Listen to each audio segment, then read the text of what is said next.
Two. Hello and welcome to the EOS Fireside Chat for September 20th, 2023. I'm Andrew and I'll be your host today. I'm taking over for Stefan, who has earned a well-earned vacation. So he's taking some time off and I'm taking over for him. Some background on me: I'm a musician who's been playing in bands for going on 20 years. I'm also a sound engineer in both live and studio settings. For the audio geeks, I'm using a Shure SM7 microphone from the mid-90s through a Focusrite Sapphire I'm using as a preamp, then into an FMR Audio RNC, real nice compressor, and then into regular old Scarlett 2i2 with a Roland SPD SX Pro sample pad for my sound effects. Most people probably don't care about that, but I do, so I thought I'd share it. I'm an EOS OG. I have a Genesis account to prove it. I applied to work at EOS Nation after Daniel Keyes mentioned in a fireside chat just like this one that they were looking for technical writers. And because of my writing background and my obsession with understanding the technology of EOS, it's kind of helped qualify me for the role. But since starting, I have transitioned to product owner of Pomelo, and now I am standing in as your fireside host. Got a great show lined up today, including 7 topics and some guest speakers that will give us a little more context for these topics. So today we will be talking about EOS Rebels and their Tamagotchi tutorial. I'll also be talking about EOS Interoperability, which the ENF has put out a great article talking about. Also got our node operator bi-monthly summary, which will be a review for those of you who are following along on YouTube with the node operator roundtables. We also will be talking about Pomelo Season 7 and its kickoff, which is quite close to my heart. As well as the EOS EVM name service, Twitter Spaces, which will be tomorrow. Also got the Wharfkit EOS X Twitter space, that is X/Twitter, or X Twitter if you'd prefer. We'll be chatting about that. Upland also has hit 1,000 Metaventures, and tomorrow is actually the 1-year anniversary of EOS Independence Day. So a little bit of housekeeping first. Thanks everyone for joining us. We're live on Discord, YouTube, Twitter, and Facebook. So make sure to like and subscribe wherever you are, and leave comments or add stuff in the chat. We love it when you participate in the show, whether it's in the text chat or if you want to join us on the voice stage. We want to hear your thoughts, your comments, and your questions about today's topics. And remember, share memes and emojis for some more fireside hype. So starting off, we've got our EOS Rebels, which is a rebrand of Build on EOS, which is a little Twitter account, but posts some excellent content. In case you missed it, EOS Rebels has released a full tutorial for building a Tamagotchi using EOS. For the uninitiated, a Tamagotchi is a little digital animal that you have to pet and feed and take care of, otherwise it will die. So this tutorial will allow you to broadcast your poor Tamagotchi caretaking skills if you're anything like me.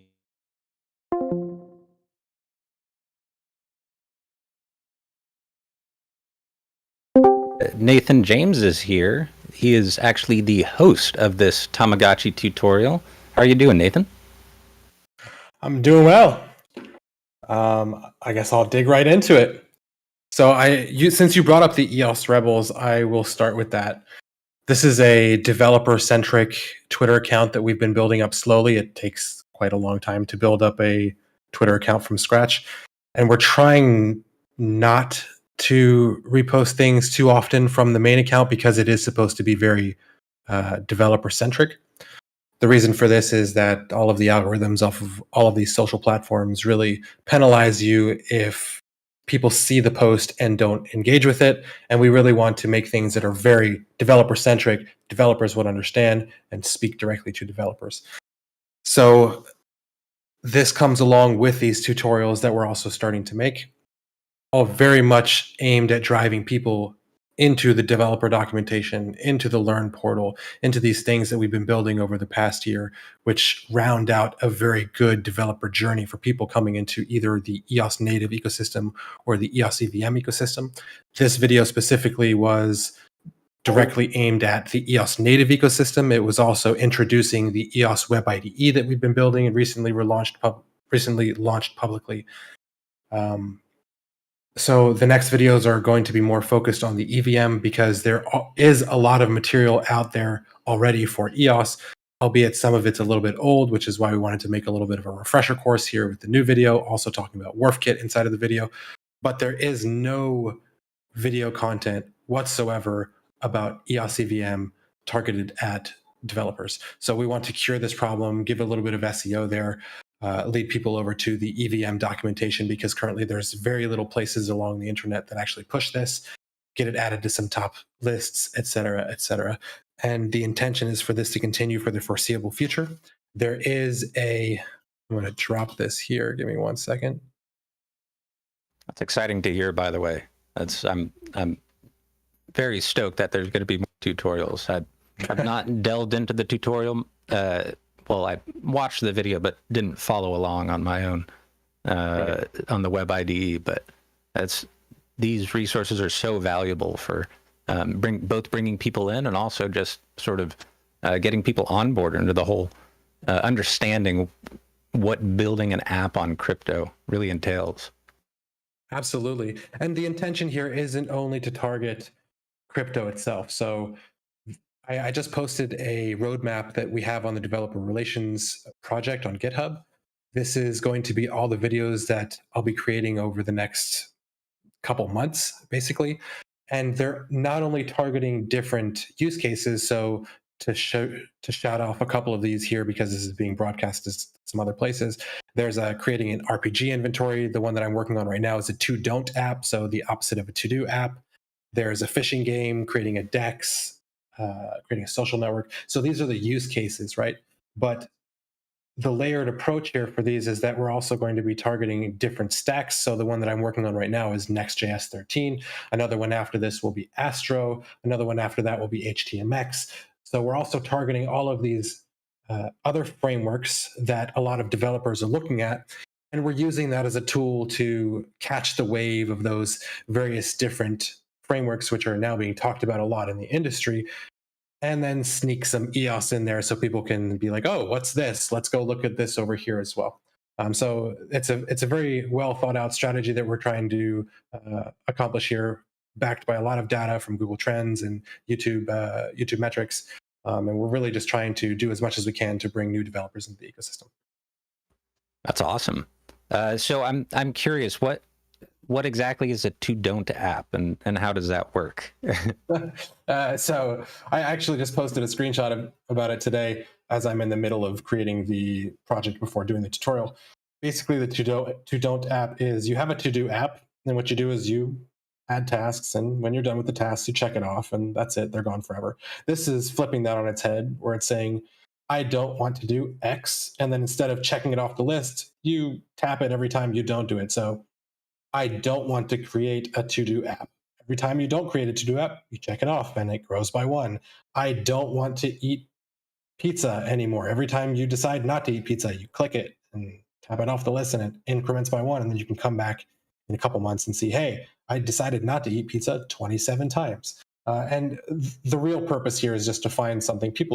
Developers are so over creating to-do apps. It's like creating a Hello World app. Done it 1,000 times. They're not interesting anymore, but everybody keeps doing it. So this is feeding off of that idea. This actually came directly from a Twitter post that I made, which went a little bit wild. A lot of people resonated with it. A lot of developers vibed with it. And it's for that exact purpose. So we're trying to flip a lot of this stuff on its head. A lot of these tickets, for instance, the creating an RPG inventory or the phishing game, these are placeholders for the fully fleshed out ideas. They will change based on the trending data that we have at the time for that specific iteration, which these iterations are 2 weeks. And they're very much going to be targeted at those high connection, high rapport ideas that developers gravitate towards. That's very cool.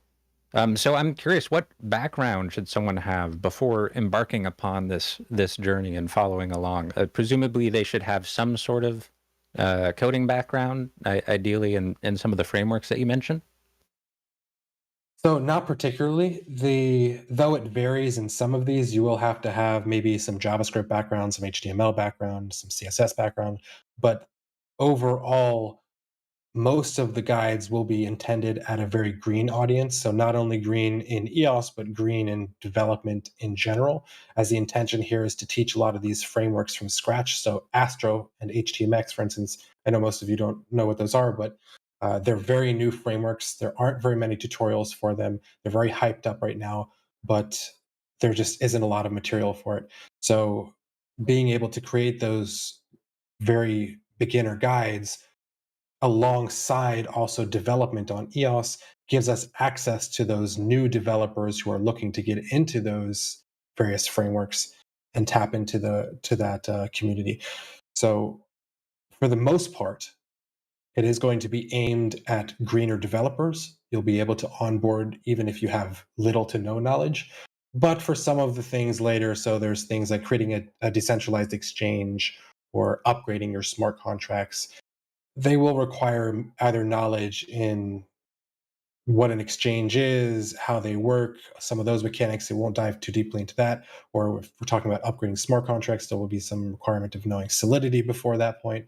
But it's all trying to build up on each other. So if you watch all of these guides from scratch or one by one as a series, you'll be able to get all of that information and compound it. Yeah, sounds almost like you're kind of drawing people in with, hey, you want to learn a new framework, and then at the same time you teach them how to use EOS and Morph and all those other things. That's exactly what, not almost, that is precisely what the attempt to do is. That's awesome. That's a cool tactic. I like that. So I'm curious, Nathan, do you own a Tamagotchi? I did actually. So I did. How's it doing these days? I never truly owned one. I used to play a lot with friends ones, and maybe this is why I created it because I've always been jealous of others with Tamagotchis. But it's more than just a Tamagotchi. A lot of the games that we know today are built off of that same mechanic of Tamagotchi, and it's just one of the first iterations of that. I guess the other very first iteration of that is your Pet Rock, and it's a really easy game to do. It's single player. It's quite exhilarating to some extent. I mean, there's only 12 hours at your Tamagotchi. If you leave your Tamagotchi for 12 hours, it will die. You have to feed it, you have to play with it. And if you don't, then you're basically killing a digital pet. It connects with a lot of people. Yeah, for sure. I think it's a great thing to build, and kind of reminds me. There were some early kind of similar Tamagotchi style dApps on EOS that I remember playing. It was Pets one and a Wizard one that was kind of similar. Right. I'm actually waiting. I intentionally didn't throw this up on something like Netlify, even though it would be very easy to do because there's no backend. Netlify is an easy hosting service, but I'm waiting for somebody from the community to do this so that others can actually play it, because I want people who go through this to be able to do that. It's a very simple, I mean, I think the whole video is like 40 minutes. It's a very simple task and you could follow along quite easily. And I did see inklings of some people in the developer chats who seem to be getting ready to do that, but to date, nobody has. This is your gap and opening to go do it. Yeah, that's and I may just have to accept that challenge. I definitely fall into the green developer category. So I would. This seems like a good tutorial for me. I'm curious, when you're writing a tutorial, do you prioritize like using best practices and making sure that all those things are covered, or just making it easy to understand? So, given that the target audience here is a very green developer, a very new developer, for a lot of these specifically, they are not aimed at the in-depth knowledge. So this isn't like learn React or learn JavaScript or HTML in an hour or 12 hours or whatever they might be, those very popular YouTube videos. This is really learn how to build something, learn how to build a specific application, and we're going to go through it in the easiest possible fashion. Some of the other videos that will be coming up will be digging into those best practices. So there's how to do random values here. There's gas optimizations, oracleization, there's Merkle trees, and I mean this gets increasingly more complex. There's also going to be security videos in the future. I haven't outlined them here, uh, but very much the intention is to make sure that we're bringing them along this journey of increasingly harder education. And then these all get added to eventually a playlist numbered in a way so that it takes you through that entire journey. And you're not just left there to choose between the videos, like what's popular or what anything like that. You have a clear, defined journey of going from a very new developer in the ecosystem to a very advanced and knowledgeable developer, not only in EOS, but just a knowledgeable developer in general. That's awesome. Yeah, it seems like a lot of people use YouTube as a learning platform for especially for coding, because that's something that you can just do right on your computer, the same place as you're watching the video. I am a big advocate of learning by video. There's a couple different ways. People learn in their own specific way. A lot of people learn by reading. A lot of people learn by listening. And a lot of people learn by viewing things. I think YouTube's success is largely indicative of that, but it's not for everybody. So we do have alternative methods here that we're looking at. So a lot of these videos will get turned into guides, like written guides, to try to capture the other type of person who would prefer to read through a guide instead of sitting through a video. But it's not something that's going to happen immediately. First, we're going to get to some threshold of content and really try to capture that YouTube uh, audience, which, by the way, this is one of the first videos that is actually getting picked up by YouTube. It's hitting because it's using something called SvelteKit inside of it, which is also a new framework. It's got a lot of hype around it, and we're already seeing the strategy implemented very visibly inside of the analytics of YouTube because it's being picked up in the browse and as suggested videos and whatnot, and it's getting organic traffic. So do you already know all of these frameworks, or are you learning it at the same time as, or I guess probably not literally the same time, but like, They're all kind of the same. The okay. the concepts here are the same, though. Yes, I am learning them. The way that I do these is I create a project for maybe 2 days before, then I record for a couple hours on the last day, and then I edit it for however long it takes to edit the video. So I'm learning the framework in that first part. I'm creating a project, and then I'm replicating that project while I record the video. So I'm a little bit of cheating, but it gives me the ability to really dig into the framework and make sure that I'm doing the right things before trying to do this live. As it's just ends up really bad videos if you try to do it live because you're trying to learn on the fly and it's a lot more editing. Yeah, so you end up writing essentially a version of the code before the tutorial. Right. I'm not sure if you're familiar with it. There's a YouTube channel that my brother turned me on to called Code Train, and basically this guy just does live coding. As I understand, you're recording and then editing. Have you thought about doing like a sort of live stream? So yes, but for instance, this video that's 40 minutes was actually recorded in about 2 hours. There's a lot of waiting between the stuff for things to install. There's a lot of just ums and ahs and small periods where you're not typing, you're just thinking, you're trying to figure out what the next part of the guide is and whatnot. And I really like to cut all of that stuff out to make the video as short as possible so that the user doesn't have to suffer from my inabilities to make things smaller. So I'm able to make the best possible content for the viewer by recording it and cutting it down. That doesn't mean that in the future maybe we won't do this stuff live. There's also some cohorts planned and we're definitely going to be doing some live coding, but for now in this very initial stage really need to just hammer in on finding the best way to bring good content to the audience that's seeking this kind of stuff on YouTube, and make sure that we're capturing that. It's kind of like finding product market fit with a product. We're just trying to see what works first before we relax. Yeah, yeah, that makes sense. I do enjoy seeing the whole process. Just makes me feel like there's a little bit less wizardry going on. Feels a little more down to earth. But that said, I think in terms of its actual utility, if I were watching videos, I would much prefer all that waiting to install to not be part of it. Right. Nobody wants to bash their head on the table going, "Come on, dude, just get to it." Yeah, exactly. Very cool. Anyone else have some questions for Nathan about the Tamagotchi or EOS Rebels or the whole YouTube series?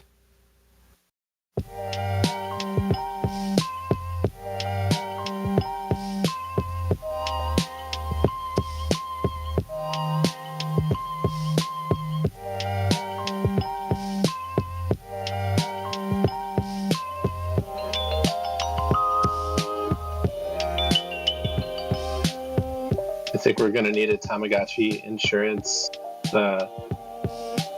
market of some kind.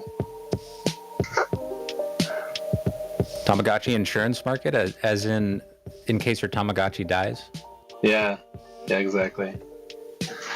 Need a service. I wonder what would be involved in allowing other people to feed your Tamagotchi. That might be a whole secondary market. Yeah, exactly. That's so at the end of these, a lot of the videos, like I'm trying to finish it off with something that's like a challenge. Go and make this better somehow.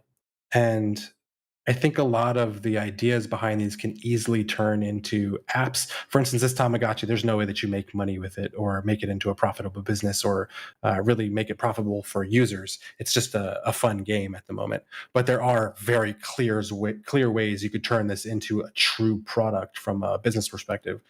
It's just not something that I want to get into the videos because it's not the point of the videos. But I think that a lot of people who go through these will have that little inkling in their brain, the little spark of an idea, and be like, "Oh man, I could easily turn this into something." Yeah, I feel like I always have various ideas. I was just going to say I've got a use case for the, not personally, but I can imagine a use case for the to-don'ts, and I would say Alcoholics Anonymous. Yeah, absolutely. Or all of the other anonymous, and that's really the thing here. So I've broken a lot of bad habits in my life. I stopped smoking recently, about a year and a half ago, and I would have loved something, and I looked for something where I could track that kind of stuff, and it's just it's not very easy to find. Yeah, that's a good point. I was going to mention, as far as use cases, I feel like that's something that comes unbidden to me all the time. Is actually, it's, I think, annoying to the people around me because I'll just be like, we'll be in conversation about something. I'll be like, hey, it could make this better. Like blockchain. I'm like, yeah, blockchain.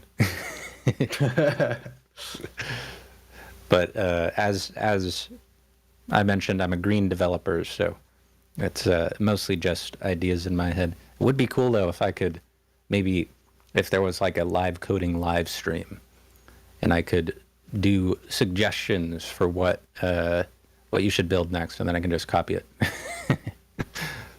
call it my own. This probably we're intending a small segment of it, but it's not going to come to fruition in the way that we would like. Brandon and I'm sorry, Brandon, if I'm letting the cat out of the bag here, but we've been throwing around the idea of having, we called it the code name was Code Cadets, but having this idea where we would take somebody who doesn't know development, live stream with them, teach them development with all of the suffering included and all of that, and really make it into something which is entertaining to watch. And I think there's a lot of value in that for not only the person who we're taking through the process, but also the people who are watching, because I believe that everybody can learn how to code. Even if you're not the best coder in the world, I think that everybody can get to a position where they can at least build something basic, and it inspires a lot of hope in a lot of people who think otherwise and don't pursue that kind of stuff, even though it really draws them. And it's not something that we're particularly wanting to do at the moment. We have something else that we're planning, and that might be a segment of it. But it is definitely something we're looking at, especially for bringing developers into EOS. It also gives us the ability to have a unique insight about what the pitfalls are of our onboarding process into the blockchain so that we can cure those from a product perspective. Yeah, almost like a user testing. Exactly. It hits a lot of different very cool. checkboxes. Yeah, I think I would find that entertaining, and also probably a little bit heartening, because seeing someone else stumble through it would make me feel like, oh, I guess, I'm not so far behind everyone. Well, maybe I'm far behind a lot of other people, but it's at least achievable. Right. That was one of the reasons that we backed off, though, as well, because the other side of that is that you have people live, and coding isn't exactly easy. Learning isn't easy. We don't want to make people feel very, very vulnerable if they're not ready for it. So we're trying to find a good way to do it while we do other things in the meantime. Yeah, well, it looks like Jack Bites is volunteering. I will also volunteer if you'd like. I'm happy to embarrass myself on live stream. We've both been added to a list. Not another one. It's a good list. It's a good list. Okay, I'll take it. It's not like the airport list. Yeah. This is the public embarrassment list. But we'll make it fun. We'll make it worth your time. Yeah, maybe get an NFT out of it. Who knows? There you go. That was part of it. We want to have like some kind of prizes and a leaderboard where you can see, oh, this one finished it before whoever else was on the leaderboard before. Yeah, it would be nice if I could display it on my LinkedIn, but that can be a I stretch. survived. Yeah. I've got a question for Nathan. Yeah, go for it. Hit me, Perry. Thanks. Are you aware of anybody working on fine-tuning OpenAI towards Antelope so that people could make... Interesting you mentioned that. Okay. So I have a currently frozen ticket on our board. About, I guess, maybe a month and a half ago, I started working on an AI search for the documentation portal because the search that we had there was terrible. And I trained it with all of the documentation that there ever was, all of the documentation that there now is. And the results were okay. In a lot of cases, they weren't great, though. I had to put it down to focus on some other stuff. We had translations for the documentation, all of these initiatives now with the videos and some guides for the upgrades and whatnot. But I would love to be able to get back to it when there's time. All of that stuff is open sourced on our repository. The only thing I guess that's not open there is the I can't remember off the top of my head what it's called, but the database with all of the vector database with all of the trainings. But it would be easy to open that up to anybody. The intention there was for it to be an open API, so that not only we could take advantage of it, but maybe people like EOS support could take advantage of it. Anchor could take advantage of it for their docs. Anybody else who had docs in the EOS ecosystem. It was particularly about EOS, but the wider Antelope ecosystem would probably also be able to take advantage of it. But at the moment, it's just frozen. If somebody wants to pick that up, reach out to me. I'll be glad to hand it over and help as much as I can. But it's just not a priority at the moment. I haven't heard of anybody else who is doing it. Maybe there is somebody, and I just haven't heard about it though. Yeah, one thing sorry, go for it. I was just gonna add that that's for the documentation, but how about for the coding side? To actually use AI to drive coding itself and train it to Antelope, the Antelope code. So base. there's Copilot, GitHub Copilot, basically Microsoft Copilot. It's excellent already with Antelope. So you can go and write a smart contract right now with Copilot, and it will do a very, very good job. I wouldn't trust it to fully write a contract without a smart contract developer, at least eyes on it, because it's very easy to create some kind of vulnerability in a smart contract if you don't know what you're doing with it, with the language itself, even if you have an AI that's trained on endless amounts of data.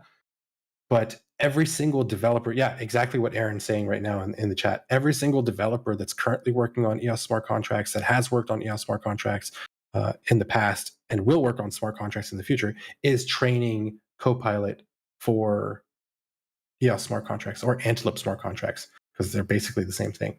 And the same is true, like you mentioned, for Wharfkit, which is a new library, and it still does a good job. So I recently integrated Wharfkit into the Web IDE, and it did a really decent job at guessing what my next step was, which you wouldn't expect from a brand new library. So we're kind of already there with those tools. Awesome. Thank you. That's very cool. Any other questions for Nathan before we move on?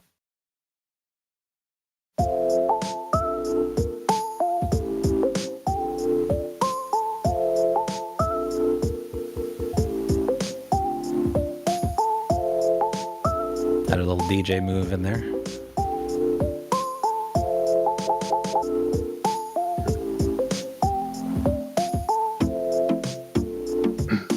That's reassuring, because at first I thought it was just me.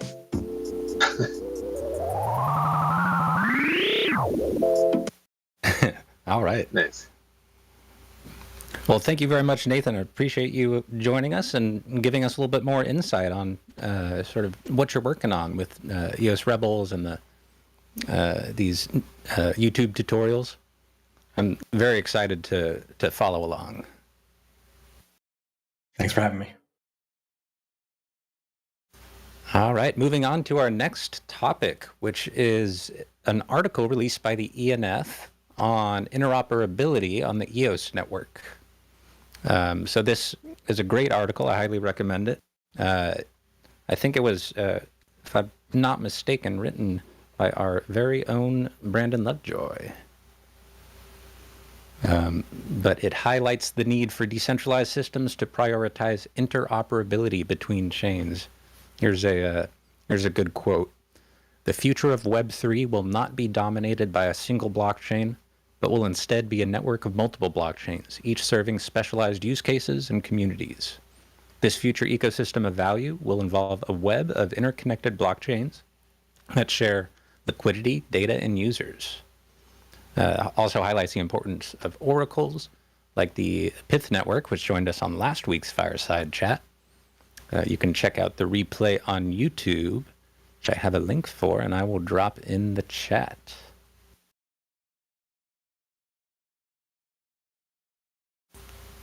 There we go. Ta-da. Another thing it talks about are the Antelope IBC trustless bridges, which I think most of us here know about. It's a mesh of trustless bridges between the various blockchains of the Antelope community. Then it also talks about EOS EVM. One interesting thing about the EOS EVM is that, unlike some other bridges, it is a trustless bridge between EOS and EOS EVM. This is important because a lot of times these centralized bridges will end up being compromised. It was actually a result of something like half of the crypto losses last year. I think it mentions the exact number in the article there, so feel free to check it out, which I just realized I have not shared the article, so let me share that with you guys.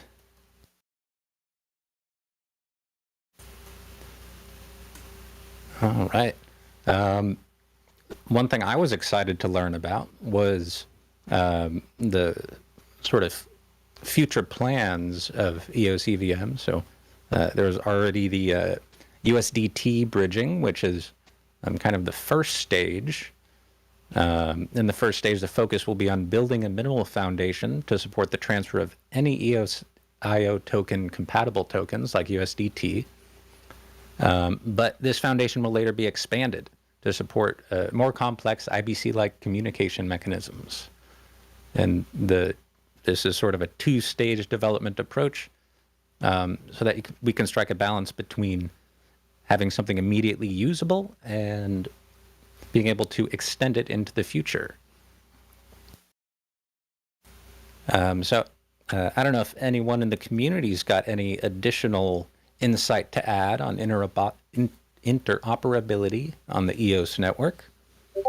I'll open it up to the stage if anyone else has, or if anyone's got questions or comments. Maybe you know more than I do, probably. And I'll get our music started. I'm going to do a cool little reverse thing.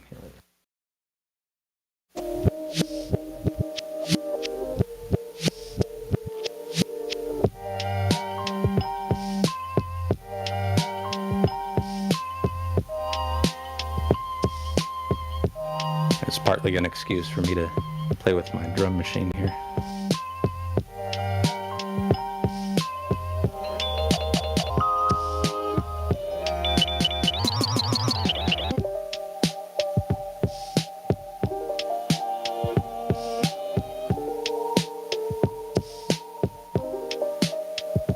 Just want to shout out everyone who's tuning in on Discord, YouTube, X, Twitter, wherever you are. Just a reminder to like, comment, follow, and or subscribe so that you can help us manipulate the algorithm. For those who are on Discord, feel free to jump on stage if you want to introduce yourself and jump into the conversation.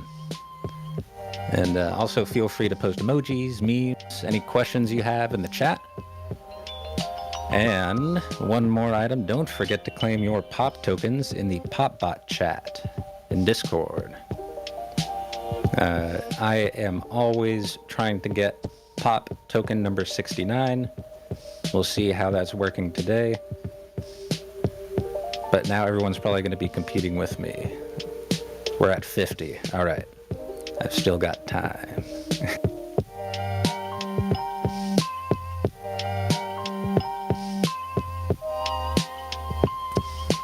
Andrew, I'll jump in real quick. This is Lovejoy. Yeah. Yeah.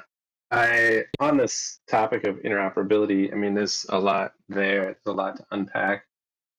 And I think the article pretty much sums it up. I do want to say, while I did put the final draft of that together, really a lot of this stuff is kind of a pretty amazing combination of contributions from the whole team. It's like I could not write something like this by myself. This is a very complex, assembly of information. Impressively detailed. Yeah, it takes a whole team. So props to everybody that fed me all the juicy bits and details, and there'll be more to come. And I'm wondering also, I don't know if Nathan or Steven, anyone wants to say anything more or expand on any aspects of the interoperability side of things, or Zach, if you're on, if you want to talk about USDT stuff or any of this. I know there's a lot of theorizing going on. I don't know how much of it is actual at this point. Yeah, hype it up. This is actually something that's really interesting. So we have, to my knowledge, a first in the blockchain ecosystems. We have a chain which is vastly different from all of the other blockchains, EOS. And it has vastly different properties. So, for instance, the MSIGs that we have is built right into the protocol layer in a way that you don't see on other chains. And then inside of our virtual machine, we have the Ethereum virtual machine, which gives us access to all of the Ethereum tooling, yada, yada, yada. You guys all know all this. What we have now is we have the ability to do cross VM interactions. We have the ability to call methods on smart contracts from both sides of that VM. So you can call smart contracts through native to the EVM or through the EVM to native. This gives you the ability to have interoperability between the two VMs, taking advantage of both of the strengths of both VMs within an atomic transaction.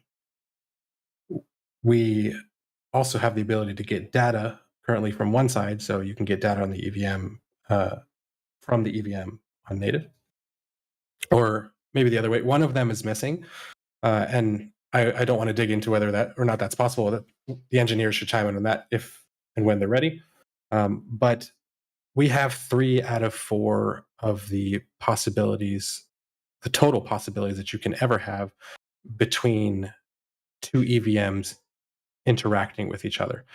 This is opening the door to a variety of new applications, a variety of new use cases, a variety of new applicabilities for this technology that I have never seen before. I'm not sure anyone has ever seen before. And it's really, really exciting me personally.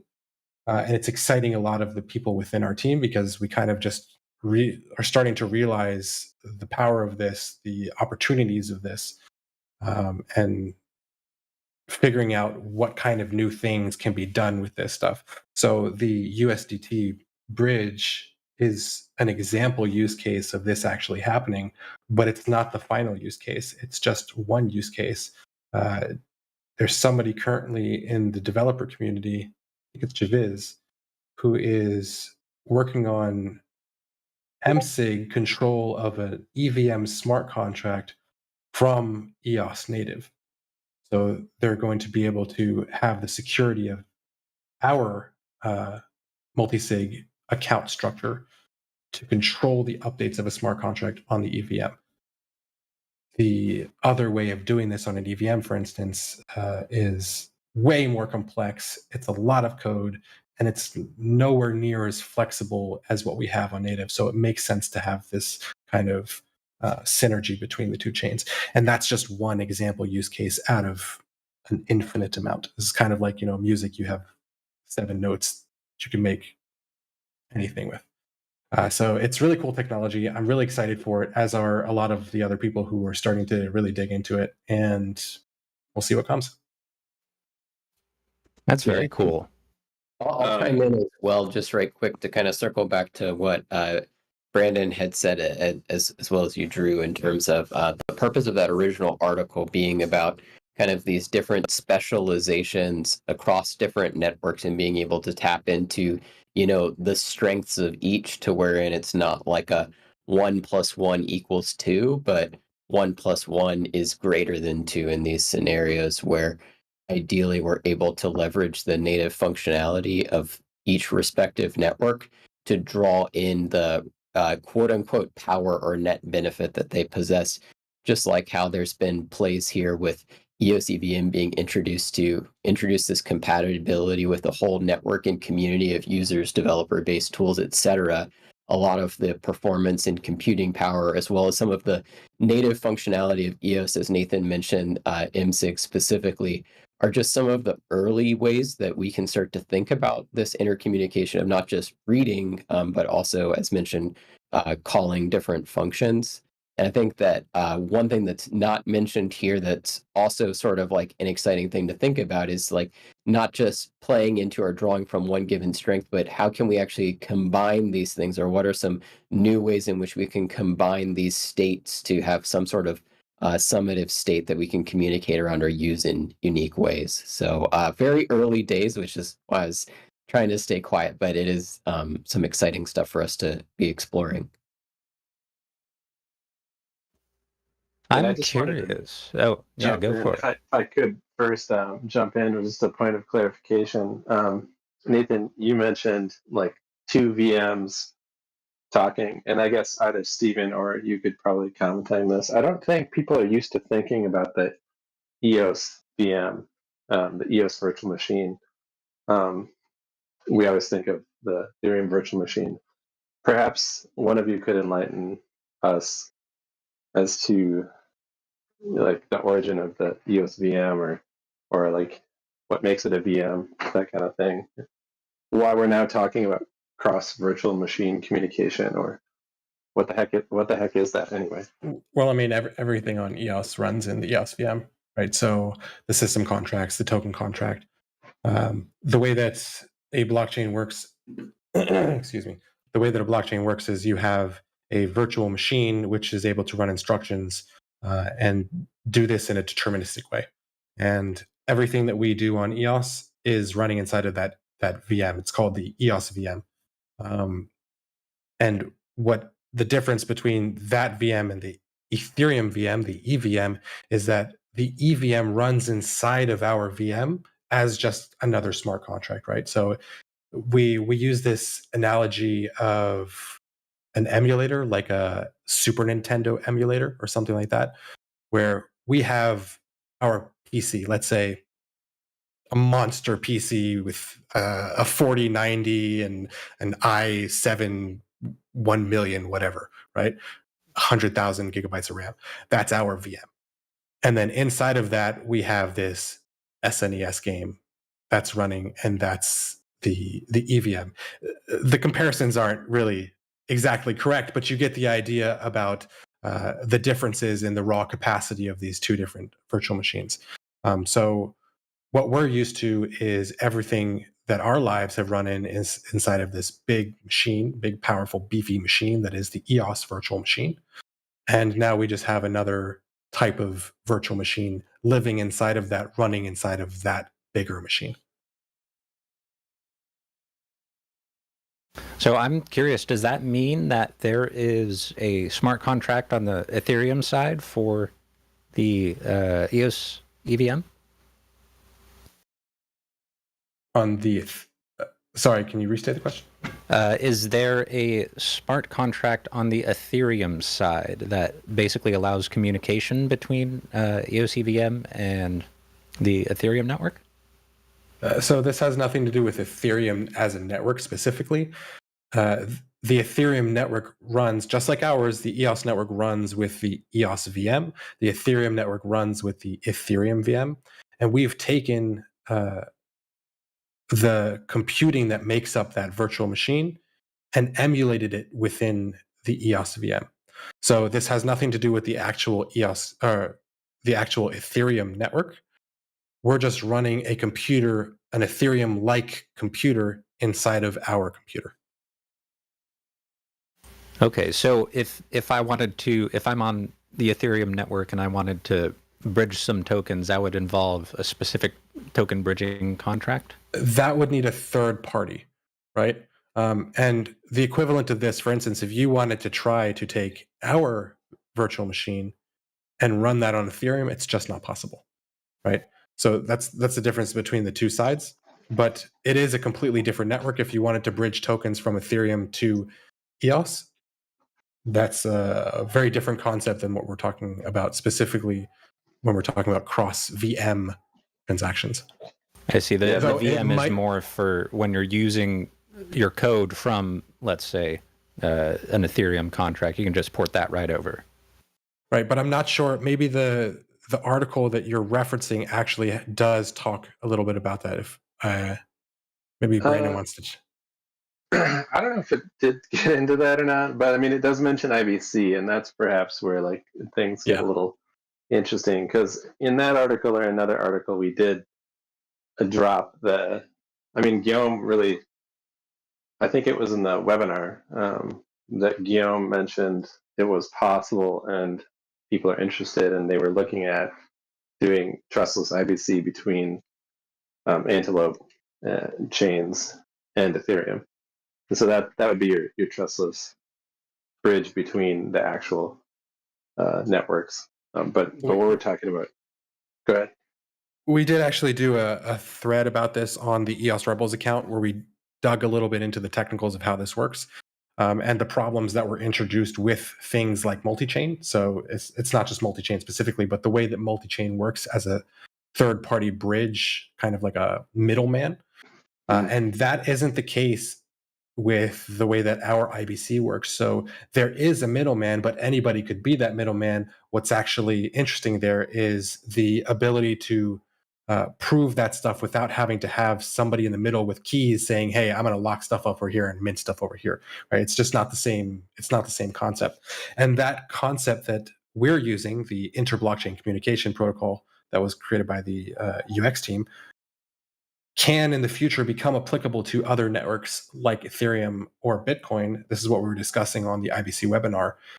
It's not currently there, but it is a possibility in the future. And that will be a very different paradigm to what we have right now, which is, like you mentioned, a reason that a lot of funds were lost last year, because there was multi-chain, there was the one from that really big game, Axie Infinity.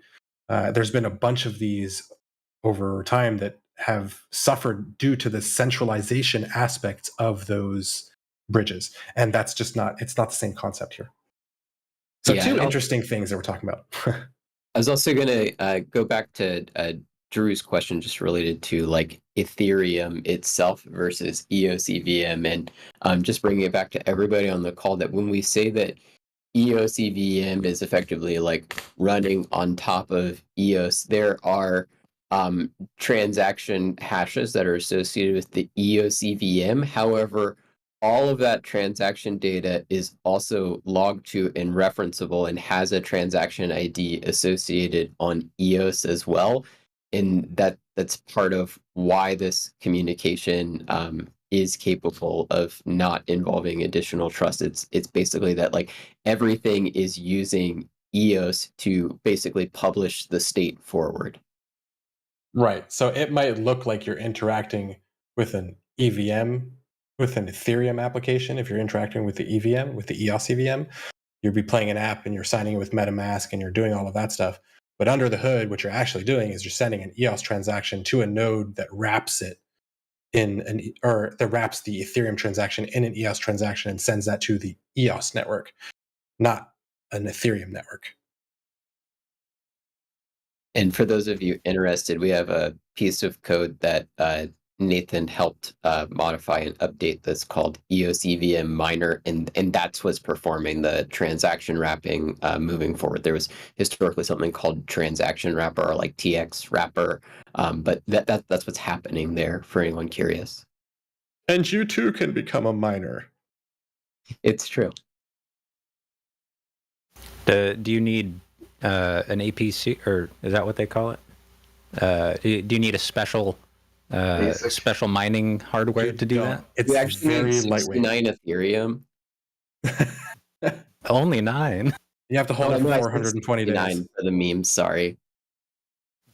But no, the truth here is that it's a very, very lightweight thing. You could run it on, actually, like I mentioned before, on Netlify. You could probably run it on Netlify, but it's incredibly light. All it does is take a transaction, wrap it inside of another EOS transaction. The reason it exists is because we have to have something in the middle that accepts an Ethereum transaction and forwards it to the EOS network. As a miner, you use your CPU and net your EOS resources to send these transactions to chain, and you're paid with Ethereum gas fees. So it is meant to be a profitable business. In the future, we expect there to be pools where you can join and you can just set up a miner and do it that way. Currently, none exist. We are providing, the ENF are providing a service for this at the moment to really bootstrap the network. But the intention here in the future, and there are other people already running their own nodes, but the intention is for there to be a decentralized network that truly makes ours no longer necessary.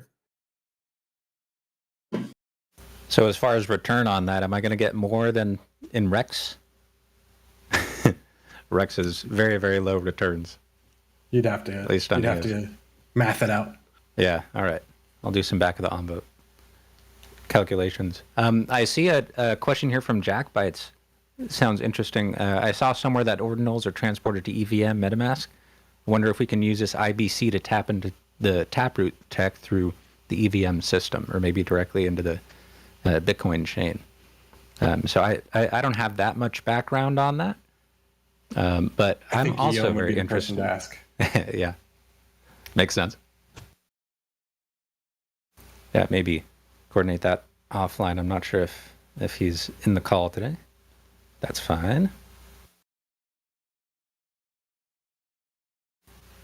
All right.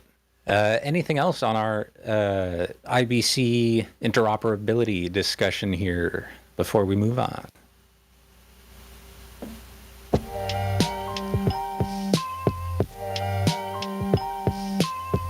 Thanks for joining us, Stephen. just thanks for. I was going to say thanks to Nathan and Stephen for stepping in there and helping make that a little less opaque, because it's a lot to unpack. So if anyone has any questions, don't feel shy. And Nathan, thanks for hosting this segment of the DevRel show. Yeah, that's I like to think it as well. Like when you're Got on a question. another Go ahead.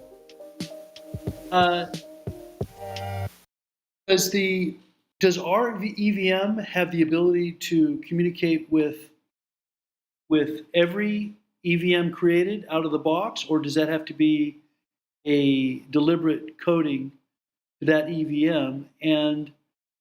And which EVM in the entire crypto community has the most connections to the most other EVMs? So no blockchain can talk to another blockchain. Let me take it a step further. No blockchain has an internet connection, right? There isn't a blockchain out there which can reach out of the blockchain and talk to, let's say, Google or something. And the same thing is true of other blockchains. You can't reach out of the Ethereum network and talk to Polygon, for instance.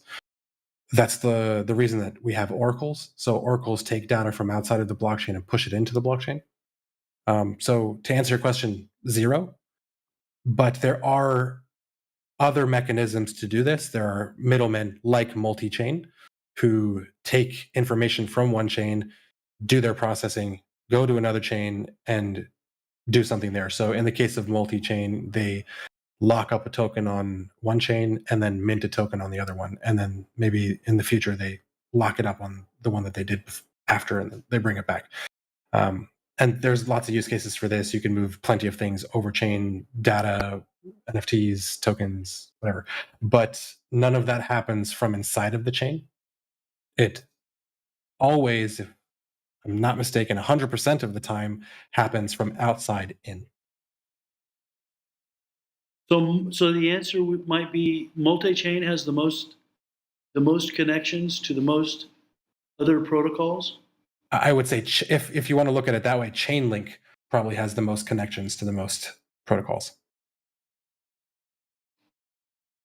Okay. Yeah, it's essentially they're oracles, so they're providing outside data feeds, and those can be, things like sports scores or, who wins in a political match, something like that, or it could be info from other blockchains. That's how I understand it. I guess I think I'm imagining. I'm trying to talk about EVMs talking to each other, because I understood that the EOS EVM is the one that can accommodate the Ethereum EVM inside of it, so transactions run inside the EOS EVM. I am imagining other EVMs for other chains doing the same thing. And so I'm asking myself, how many of these things? Go ahead. Let me make it easier to understand, or hopefully make it easier to understand. Imagine you have a box, right? Just a square. That's EOS. Inside of that square, we have the EVM. If we wanted to have another chain, let's say, I don't know, Solana, it could be inside of EOS, our big EOS square, and it would be next to EVM. So in that case, you could have EOS talking to the EVM, EOS talking to the Solana VM, and maybe them talking to each other, but only because they're inside of the EOS square, right? So you can't have the EVM, which sits inside of the EOS square, talk to Ethereum because that's a whole nother square. It exists outside of the EOS square. I wish we had I guess we do have a whiteboard here, but I'm not going to open up a whiteboard session. But it is talking to the EVM, which is connected to the Ethereum network. No, right? it's talking to the EOS EVM. It's not talking to Ethereum. It's a virtual version of Ethereum, essentially, right. that allows for all that tooling to run virtually within within EOS essentially, but it's not actually connected to the Ethereum blockchain. Well, I recognize that. I recognize that. But like, how many EVMs can EOS accommodate? Is currently connecting to? How many? It only has the EVM inside of it. So I think what you're asking is how many VMs, how many different virtual machines, not just Ethereum virtual machine. Right. Exactly. So there's a bunch of VMs, there's a bunch of virtual machines. There's the Solana virtual machine, there's the Ethereum virtual machine, there's the EOS virtual machine. This just sets up a standard for how smart contracts operate, what languages they use, what kind of instructions they accept, etc. We currently only have the Ethereum virtual machine sitting inside of the EOS virtual machine.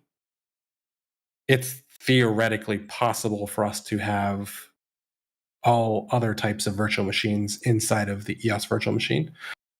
But the one that we truly benefit the most from is the Ethereum virtual machine.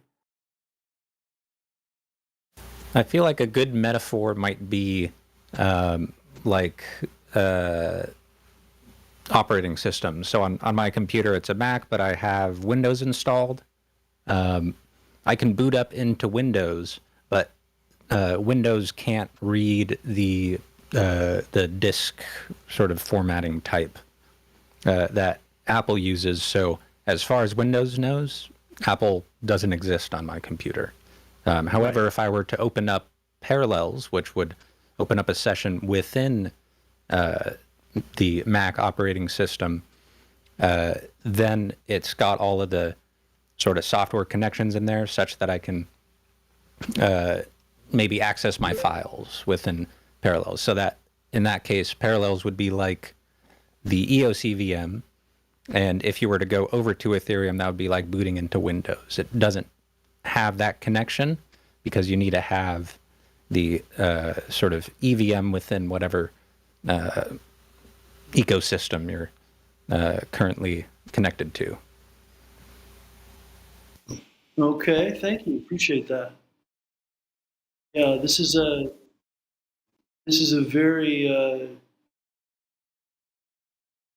not an easy topic to visualize for everybody, but that's helpful to understand that. Thank you. Can you see the whiteboard that I have up here right now? Did you do it? I was did just it, wondering. yeah.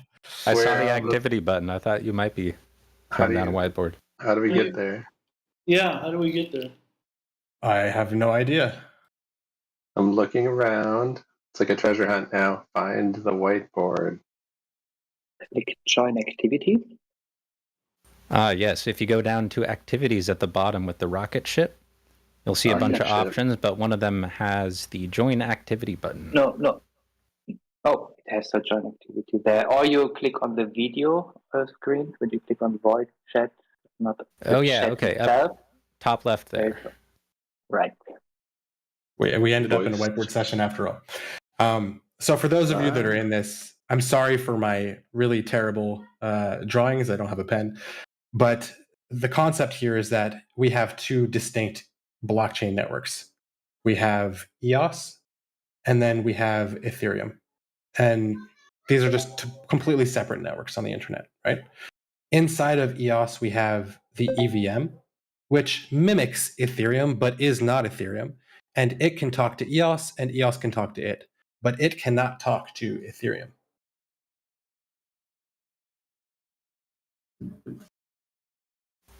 As I understand, though, they use the same language. It's just that they don't have a phone connection with each other. Correct, exactly. It's like two computers on the opposite sides of the world with no internet connection. So I, as a human, could take a floppy disk from one computer to the other computer and make that connection, but it requires somebody to actually do that. A trusted third party to carry a floppy disk. Exactly. This is actually a wonderful analogy. So old school. Okay, so we've got one connection to one network. Do any other protocols have more than one? It's not another network though. So this EVM, I don't know if you guys can see. this EVM that's sitting inside of EOS is not another network. It's still on the EOS network. It's just sitting inside of that network. The It virtual has access. blockchain. I misspoke. It has access to another network. In other words, has- is there a blockchain that has a more central position than EOS at this moment, besides multi-chain? I'm not sure I understand the question. Oh, the EVMs are giving us access to other chains. Is there another chain, another layer one, has gone beyond that and has more than one of these connections? Not to my knowledge. Okay. And Everybody- for clarity, as I understand it, the EVM is not actually connecting with the Ethereum blockchain. Rather, the EVM is like a translation layer that allows you to use code from an Ethereum app and just copy and paste it into and make it into an EOS app, essentially. Correct. But it would still be running on EOS, and it would only have access to whatever information is inside of the EOS blockchain. So if you wanted information from Ethereum, you would have to take that information and then publish it to the blockchain if you wanted to access it. And that would be the sort of trusted intermediary in this situation. So multi-chain as an example, or chain link, or take your pick. Okay. I appreciate that. I'm just trying to figure out who's going to rule the world. No, well, the point of the article is that we're all gonna. It's good. It's a cooperative game at this point, right? Like, the more we can integrate across networks, the more we can leverage each other. I mean, I think the crypto world in general has been stuck in this like one chain to rule them all kind of paradigm for so long, and it's just not. There's a lot of adjectives I could throw at that.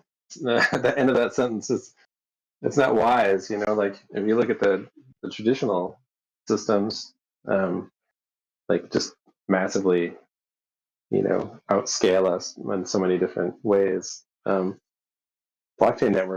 networks, to the extent possible, can start connecting with one another, and whether virtually or actually through IBC. And I guess IBC is kind of like a, you know,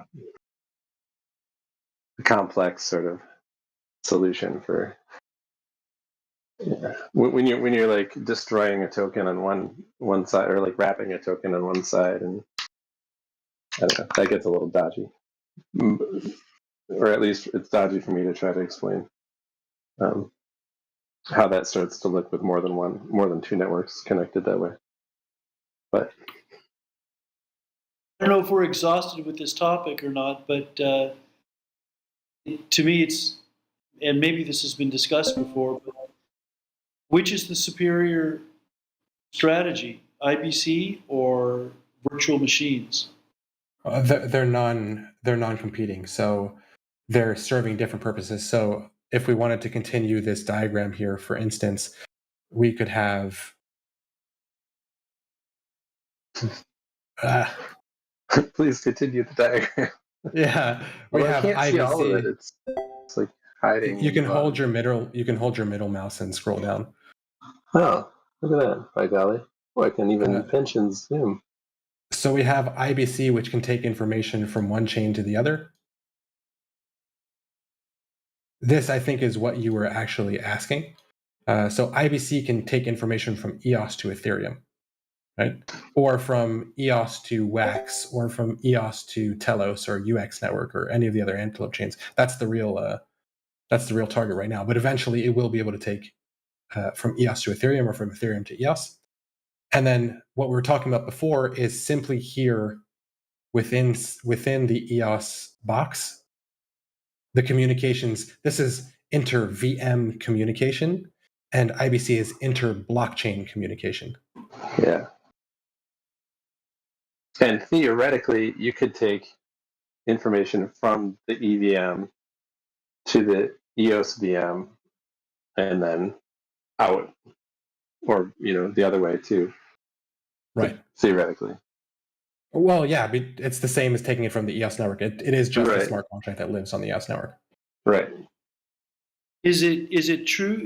Would it be a true statement to say that IBC is operating at the transaction level and EVM has the ability to operate at the application level, an entire application, which IBC cannot? Is that a true statement? IBC is operating outside of the blockchain. It's actually not true. God, this is getting really complicated really quickly.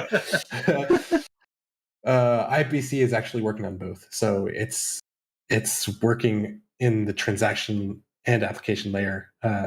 And EVM is only the application layer. Though you do send it transactions. These maybe not the best nomenclature for this. Yeah. Maybe I'll do a video on this. How about we cut this topic and I'll do a video on this because it Great seems idea. interesting. Yeah. Without my crappy drawings.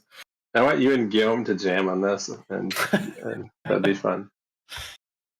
I'm going to add this to my to-do list. I'll put it on the roadmap somewhere.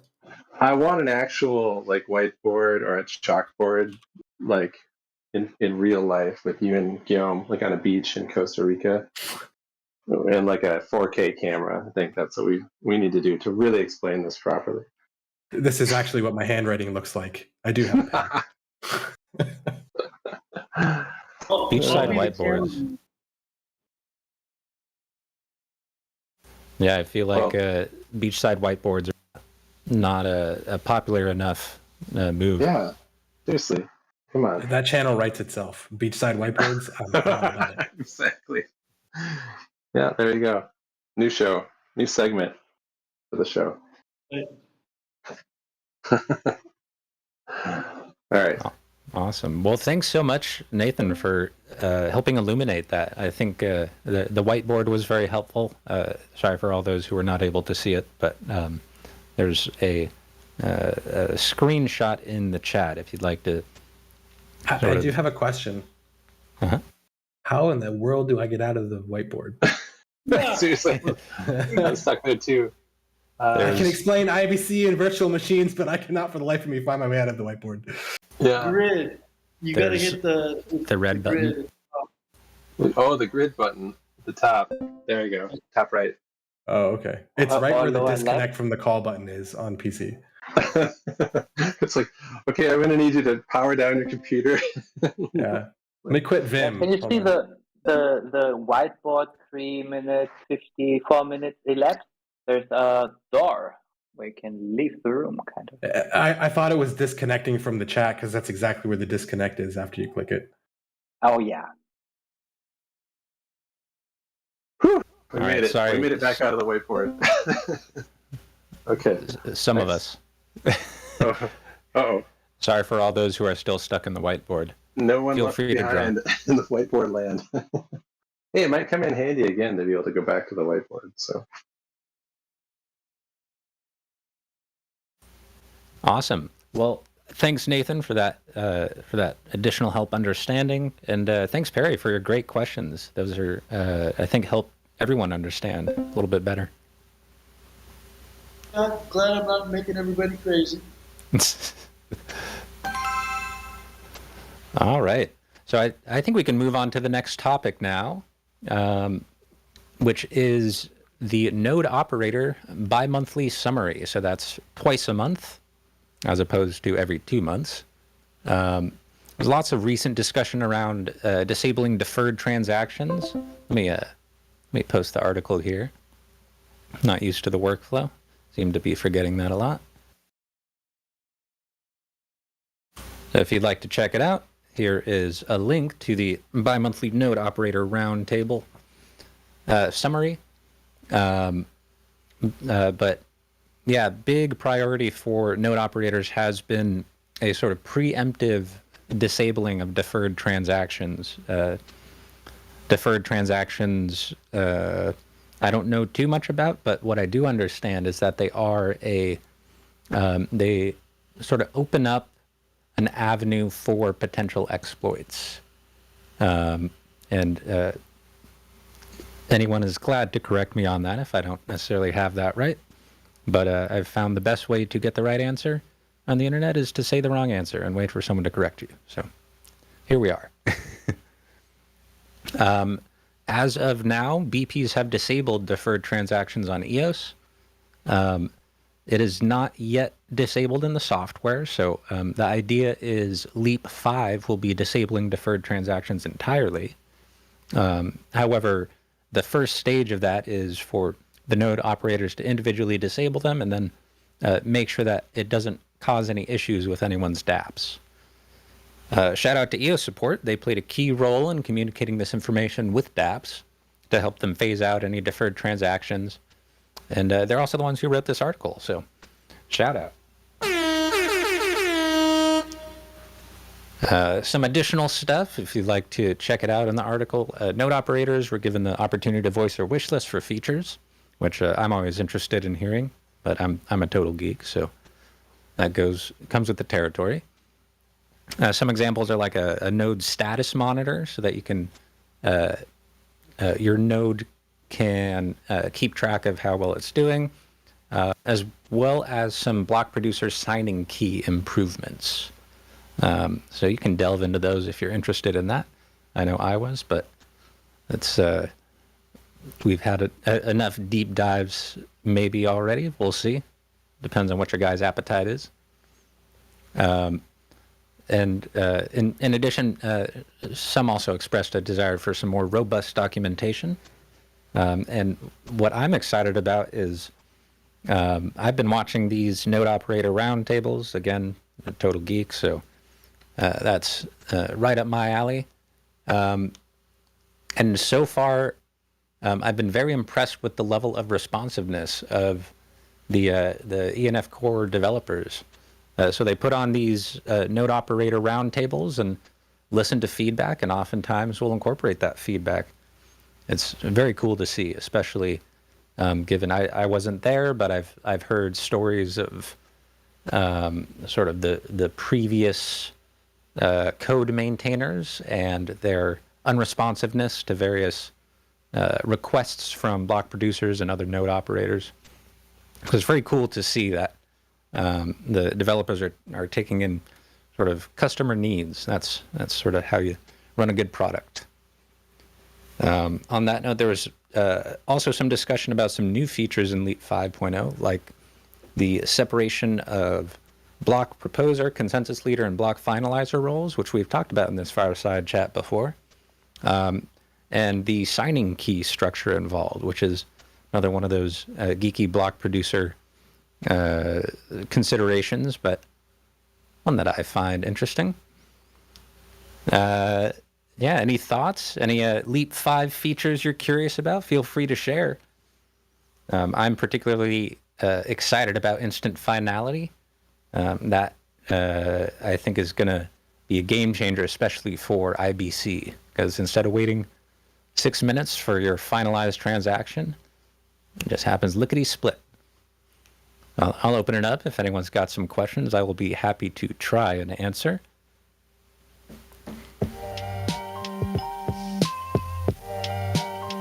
I would like to mourn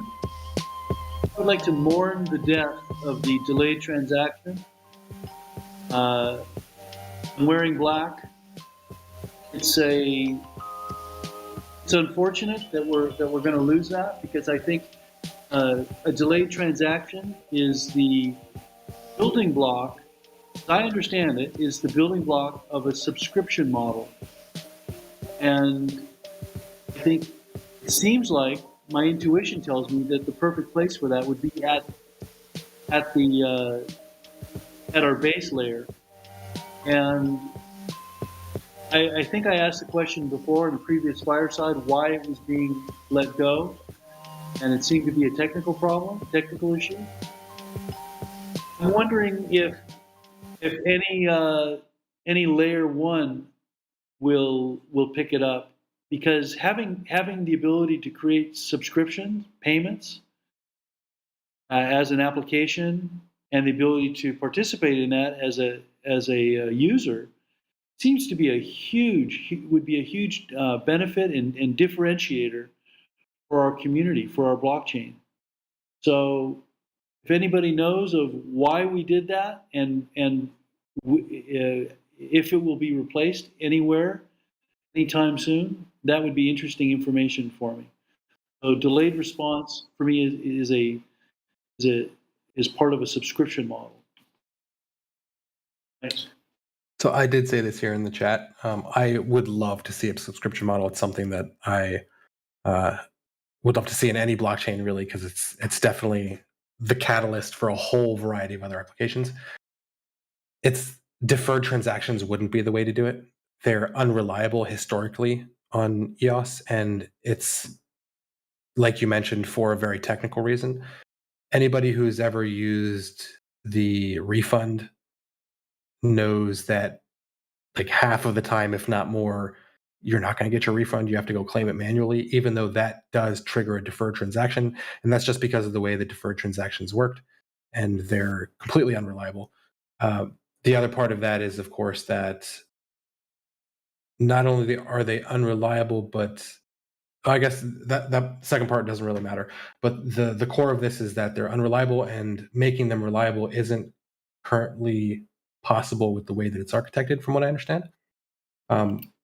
But you could still do subscriptions easier on EOS than you could on other blockchains because of some of the other primitives that we have, because of some of the other features that we have on the EOS blockchain.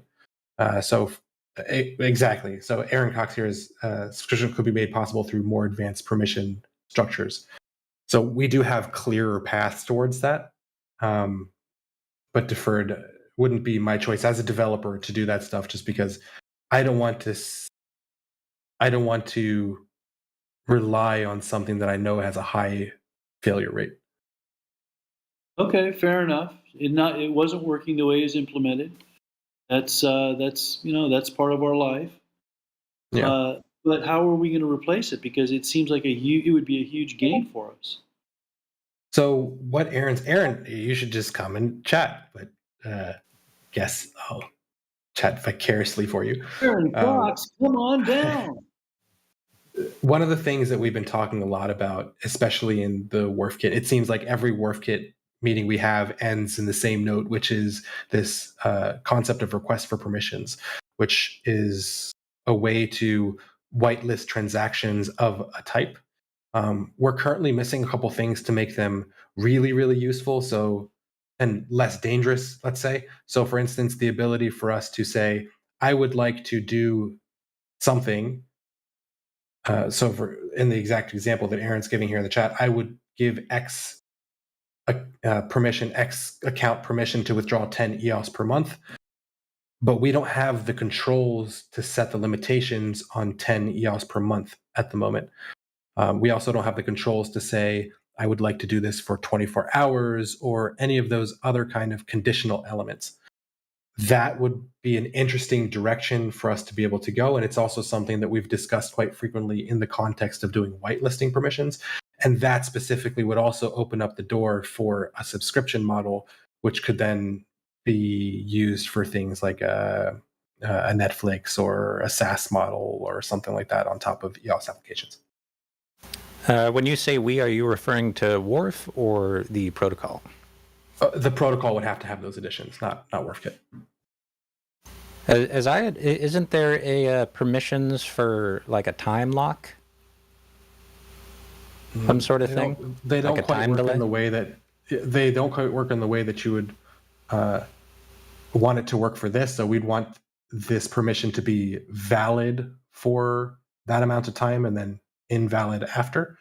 But the more useful thing here would be to have the conditionals. So for instance, once 10 EOS is deducted, then this permission is void, basically. So it's kind of like the Ethereum's approval, but on a much more dynamic scale. So would you be able to accomplish this with like a complexly written smart contract, or is this still something that needs additional primitives in order to implement?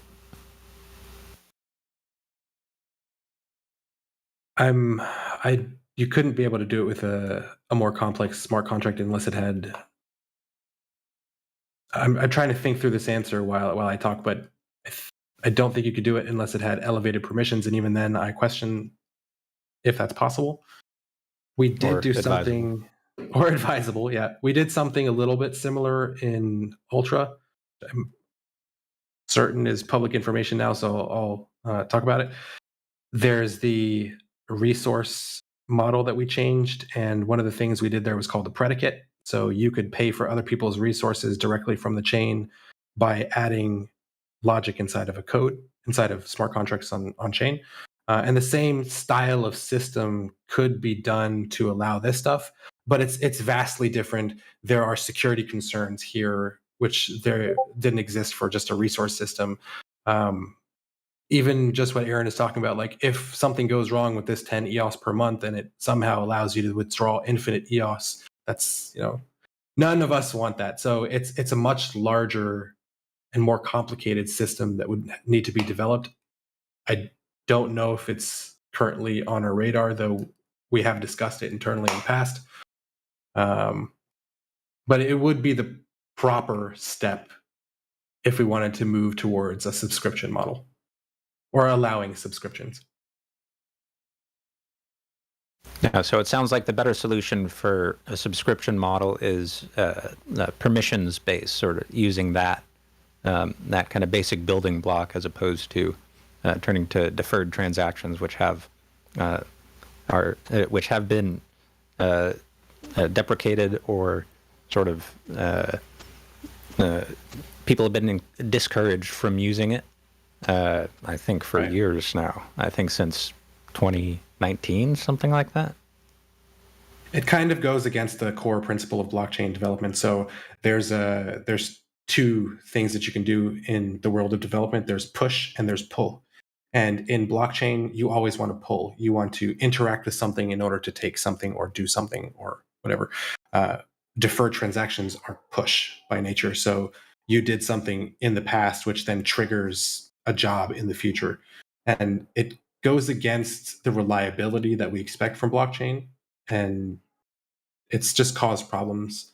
So I can't say that I'm sad to see them go. But I am wearing black, coincidentally. So I'm right there with you. Got navy blue. I think it counts. Maybe. I'm not a fashionista. All right. Well, that's some good background there. So I'm sorry to get super technical, but for deferred transactions, is that actually applying a transaction and then triggering another transaction, or is it a transaction that just sits in the it's not called the mempool, but the equivalent until it's time for it to execute? I think your first one was right. So it's you execute a transaction, which then puts a transaction into the deferred queue. Okay, cool. But imagine, so we can explain why this is bad really easily, right? Imagine that today I just put up 10,000 deferred transactions, right? And they're only supposed to happen in a year.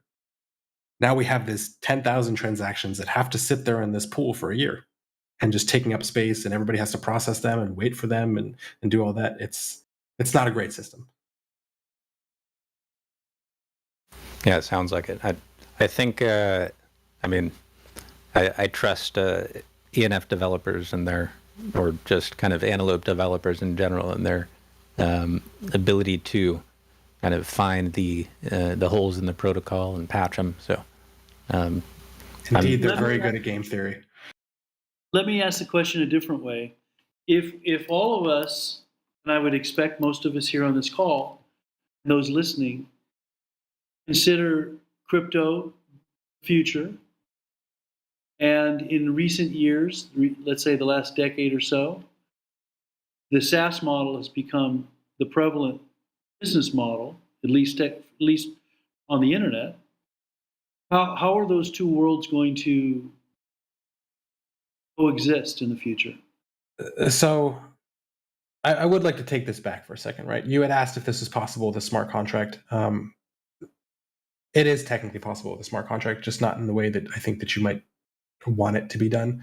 So this is possible with a smart contract in the same way that the old betting applications worked, right? So you would deposit an amount of money into a smart contract, play these betting applications without having to sign another transaction, and then withdraw your money at the end with your winnings, or probably nothing because you lost everything, because we're all degens and that's what we do. But you could do this today with a subscription model, and it's the same exact concept. You could have a contract which allows people to input funds, and then allows people to define SaaS products in the same way that you would in Stripe, for instance. You would define a product and a price and a duration. And then you could have other people subscribe to that product, and then the product would be able to pull based on the duration. That would be quite simple to do with a smart contract, but it requires you to deposit funds into this. So that's really the gotcha there. That's the breaker, which isn't a great user experience, in my opinion, but it is possible. It's not the same as it being possible from the protocol layer, where it's directly from your account and you don't have to manage any of that stuff. That's a very much better user experience, but also a very deeper concept and a very much more dangerous concept. So it sounds like what you just described is a combination of a subscription system in combination with a staking system. Yeah, Well, the most common example of what Nathan just described is EOS PowerUp. So if you've ever subscribed to EOS PowerUp, you deposit however many EOS, and then every day it basically repowers up your account so you don't have to manually do it every 24 hours. But if you've ever relied on that service before, there eventually comes a day when your transactions stop going through because if you're not monitoring the amount you've deposited, then you eventually run out of EOS in that account unless you're putting a lot in, and then you have to go back and do it. So that's, I guess, the user experience benefits, that if it was at the protocol level, then you could like debit directly from an account with specific permissions around it. And then on the other side, it's also the developer benefits, right? Because if you're relying on a service, this is the same as what happens with a credit card. What you get declined, and most applications will simply cut off your service. They won't retry a credit card. There's a couple applications that do, but it's far and few in between. Whereas you would offload that responsibility to the developer in the case of something like PowerUp, where they would have to continuously retry, hoping that someday you re-up your account, right? And you might not want to re-up your account. Maybe you wanted it to lapse, but if you go and put money into this dynamic service a year from now, expecting to use some other SaaS, well, then that other company that you used a year ago is suddenly be like, hey, there's some money. I'm going to go grab it. And that might not be the expectations that you want. So there's a bunch of different edge cases, corner cases there. I think I would be okay. I'm just trying to imagine myself as a user. I think I would be okay with depositing a certain number of tokens into an account, understanding that they are subject to the subscriptions that I've committed to, which have predictable amounts, and that in the meantime, as that account is drawing down and getting consumed by those subscriptions, I'm earning stake, I'm earning an interest, I'm earning a return. That seems to be. I would go for that if I didn't have to go in and pay each time, and right. I'm not sure how all these games are gonna. Are all these games that are being created going to rely on centralized payment systems? Why would they need to rely on centralized payment systems? Because there's no decentralized subscription. There are a lot of games that have subscription models, but they're far outweighed by the freemium model or the single purchase model. So I guess to answer your question, they could do that themselves if they wanted to. There are services out there like this for other networks that do subscriptions. They suffer from that same problem, and therefore have a hard time finding the product market fit, which you would expect them to find otherwise. So there's companies like Helix, there's companies like Marketopol. I'm sure there are others, but the fact that you don't hear about them often or frequently is because that user experience for the majority of people just isn't what they expect. They want something like we've been used to from centralized payment services like Visa and MasterCard, where I can just give somebody my credit card. And even though this is ridiculously insecure in the concepts of crypto, I can give somebody my credit card and they just charge me every month because there's checks and balances that I can then go and look through my statement and charge back and et cetera, which you can't do in blockchain. To be honest, I wouldn't mind having a subscription service that I can determine when it will stop charging me. There's all sorts of subscription services that I've signed up for and then don't end up using anymore, but they're still charging my credit card every month. I should probably look So that's into the that. other benefit actually of one of these centralized. I mean, that's a whole business model in itself. What you just described. Sorry. Yes, and it's true. The companies It's do why that. Right? It's why they require a credit card to get a free trial, because they know that there's a specific percentage of people who aren't going to cancel before their free trial ends. They're going to get auto billed. It's only going to be like $9.99 a month. They're not even going to notice it coming out of their bank account every month. And there's businesses where I assume it's probably 50% of their revenue is accounts like that. Anyway, sorry, Nathan. And there are actually, it's funny that you mentioned that because there's a whole slew of applications over the past couple of years that came out that link up to your bank account and just show you a list of all the things that you're paying for every month, because everybody has problems keeping track of like all of the various subscription things that we pay for, whether it's Netflix or Adobe or applications you use for work or stuff for your kids. Like there's just too many at this point. So the benefit of having a centralized contract on, I don't mean centralized in terms of centralization, but a single contract which you can track all of this stuff, there is a lot of upside to that, right? It's all in one place. You can easily track where your money's going. If you don't want to put any more money in, you don't have to put any more money in. So there's pros and cons to both. it's like subscribing using a gift card or a prepaid Visa or something. That's exactly what it is, actually. Oh, that's cool. There's some cool brainstorming here as far as coming up with solutions. I like it. So Perry, if you wanted to do it, you could do it today. Well, I think it's low-hanging fruit. That's what I feel like. It's low-hanging fruit. That's great. Well, thanks for your question, Perry. I feel like that was very enlightening and brought up a good conversation. You're welcome. Just curious. Just a curious guy. Yeah, represent. All right. Well, I think we're good to move on, unless anyone else has some any other questions or comments regarding Leap 5.0 and disabling of deferred transactions, etc.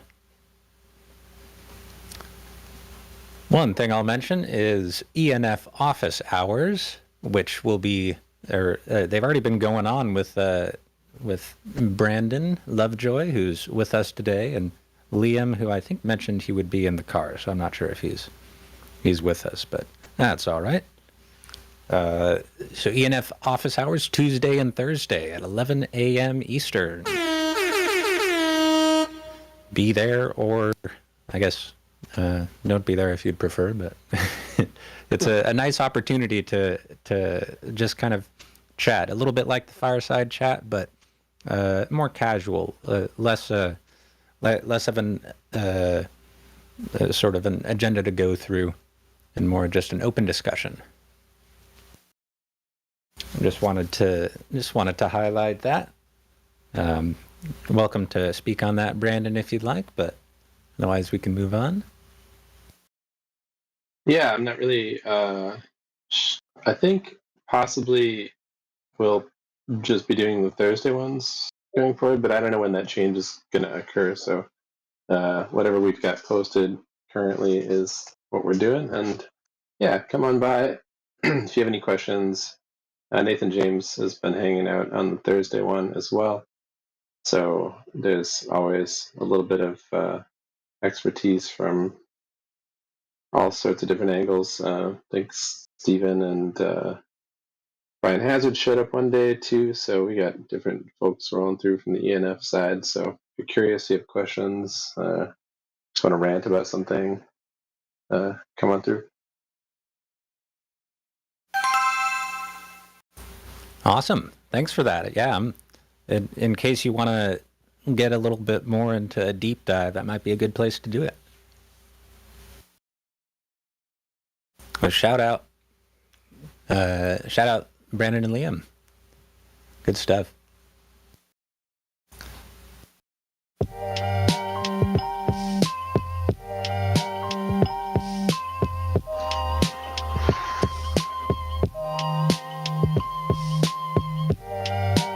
All right.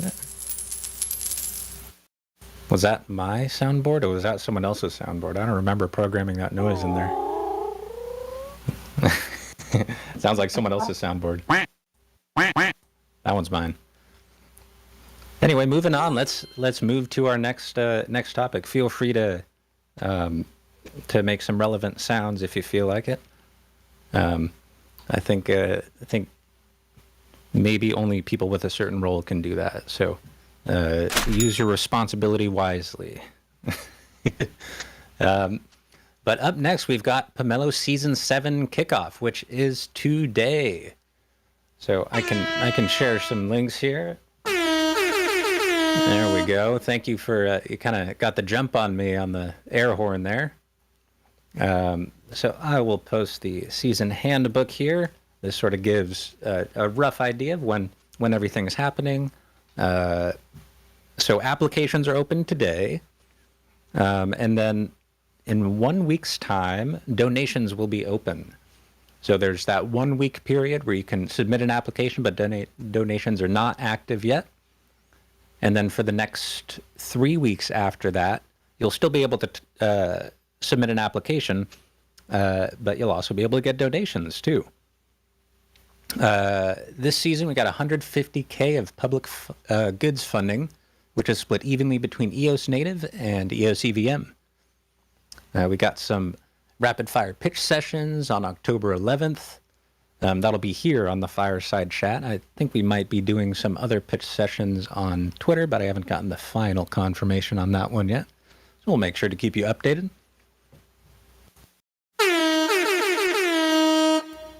I'll just highlight a few of the standouts from last season. EOS Bees and EOS support as usual. They've been supporting the network for quite a while, and as I mentioned before, EOS support helped us out with that node operator roundtable article, and EOS Bees has been supporting people all over the ecosystem on Twitter for years now. So shout out to them. A little wild with the sound effects here. Also shout out to the IBC bridges from both DeFi Box and Boyd, which both kind of outlined their proposal on Pomelo. Although they've also gotten other funding, so they've been able to sort of leverage their publicity and sort of the signal from the community that they are valuable projects, and they have delivered. So I can share those bridges. There's I was messing around with them the other day. Had a little bit of trouble sending some Talos tokens using one of the bridges, not one of the ones I'm posting, but a different one. So I ended up using, I think it was the Boyd bridge to complete some of those transactions, which is a nice thing about the Antelope IBC, which is that as long as you've got an IBC transaction sitting in the queue, it doesn't really matter which front end you're using. You can claim it regardless. And also shout out to all of our media and news grants. There's a lot of good ones.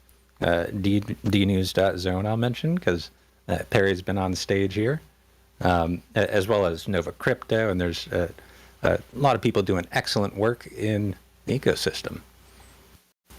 So at this point, I'll turn it over to you guys. It's I don't know if you've got any thoughts. If you wanted to share, are you applying? or what are you most excited about? And then if you'd like, I'm also the product owner of Pomelo. So if you'd like to share what your favorite thing is about Pomelo and what it is that provides you the most value. And yeah, just mention if you're a grant owner or donor or what sort of roles you like to play. I'll open it up. Feel free to chime in.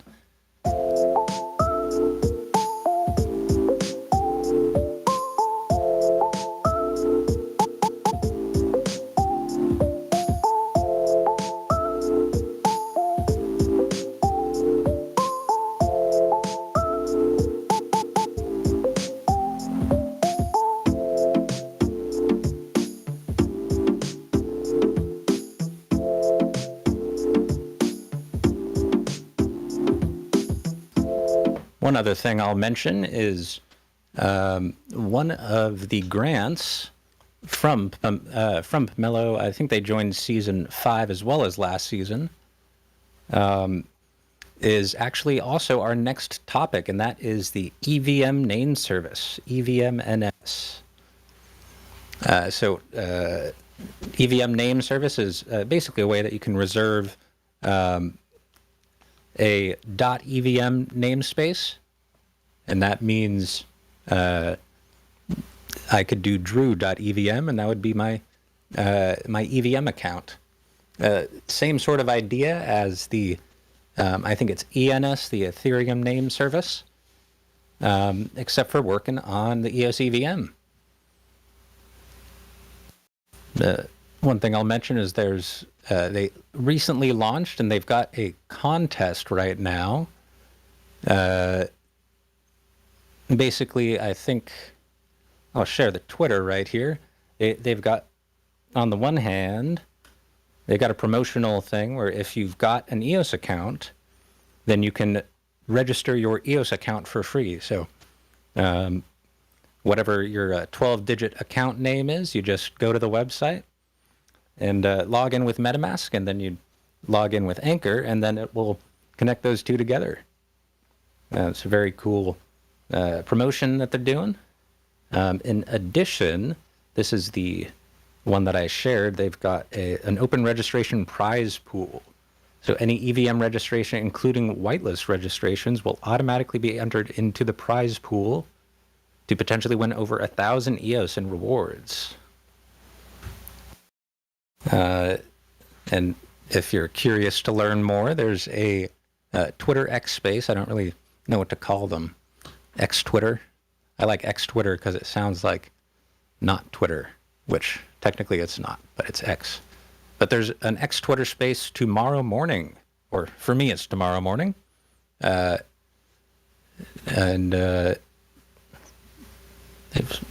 could submit questions. There's a question submission form, although I think it might be pretty full at this point. But I'll share just in case you've got questions. There we go. So feel free to submit questions, or if you have any questions right now, feel free to pop in. Or if you'd like to add some more.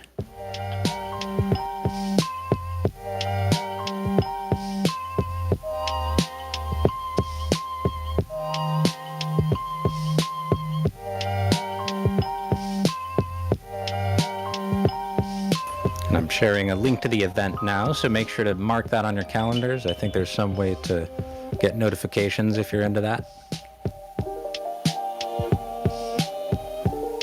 Is there any news to share about the future of Pomelo beyond the last seasons? Sure, I can speak on that. So I've actually been kind of brainstorming with the rest of the Pomelo team. Unfortunately, I don't have any specific kind of direction. One thing I'll mention is that we're currently putting a lot of work into Pomelo bounties. So I expect we should be able to have that out for beta testers, hopefully within the next couple weeks. That's what we're targeting here. But as far as Pomelo grants, which is I think what your question is about, we're planning on essentially running it in hibernation mode. We're I guess currently not getting paid to build it, so we have very limited developer time. But given that, as product owner, I love Pomelo. It's basically I was a big fan of Pomelo before even joining EOS Nation, so it's something that I think is an important cornerstone of the community, and it's something that I think at the very least the community aspect is the piece that I find the most value in. But this is why I'm kind of trying to field opinions from the rest of the community, because I'm curious where you find value in Pomelo and what it is that sort of to help determine what we focus on moving forward. But I'd be glad to hear if you have any thoughts. Well, I'll give some feedback. I'm not completely convinced that dividing us into pools is the best way to go. That's one bit of feedback. As far as the app itself goes, yeah, I think it seems to me one of the best implementations of blockchain that I've seen. So that part of it is awesome. But when we start dividing the pools up and adding administrative tasks to approving, not approving, and deciding which pools and which ones not will accept certain projects, that's not the direction that I think is the best one. But none of that really matters. Obviously, my opinion is just one of many. What really matters is who's going to fund it, and that was kind of the point of my question. Obviously, you're not ready to make you're not ready to make any kind of official announcement. But is there any kind of hope there that it's going to go beyond next few seasons? Yeah, well, currently there's no plans for season 8, but I mean, I'm basically the reason why the ENF has refocused their kind of development funds is because Pomelo is very much kind of a shotgun approach, if you will.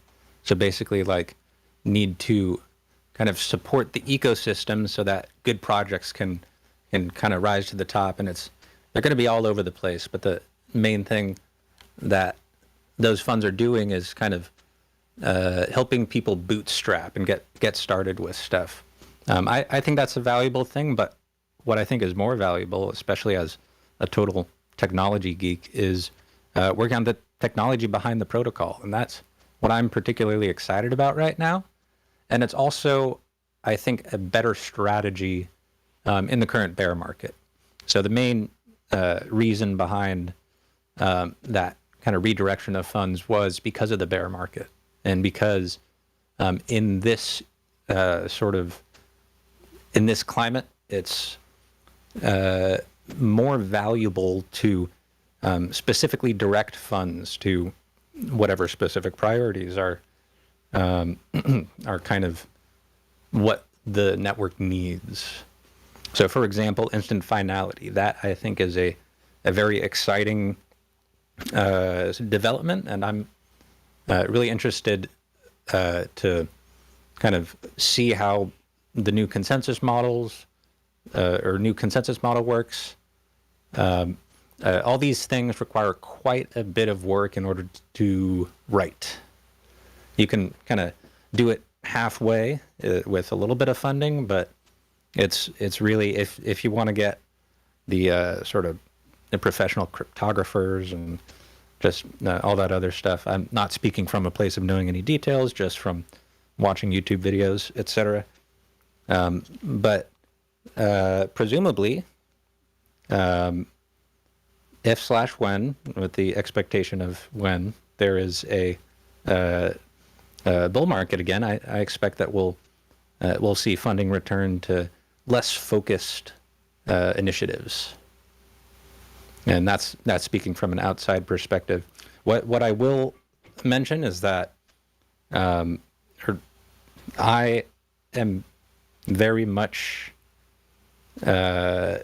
To me, it is a high priority that Pomelo is ready for that when it comes. So I think that's primarily what we will be focusing on, and we'll be really trying to get the community involved with future Pomelo grants stuff. But as you identified, there is significant administrative overhead, and especially with the multi-pools, it increases that.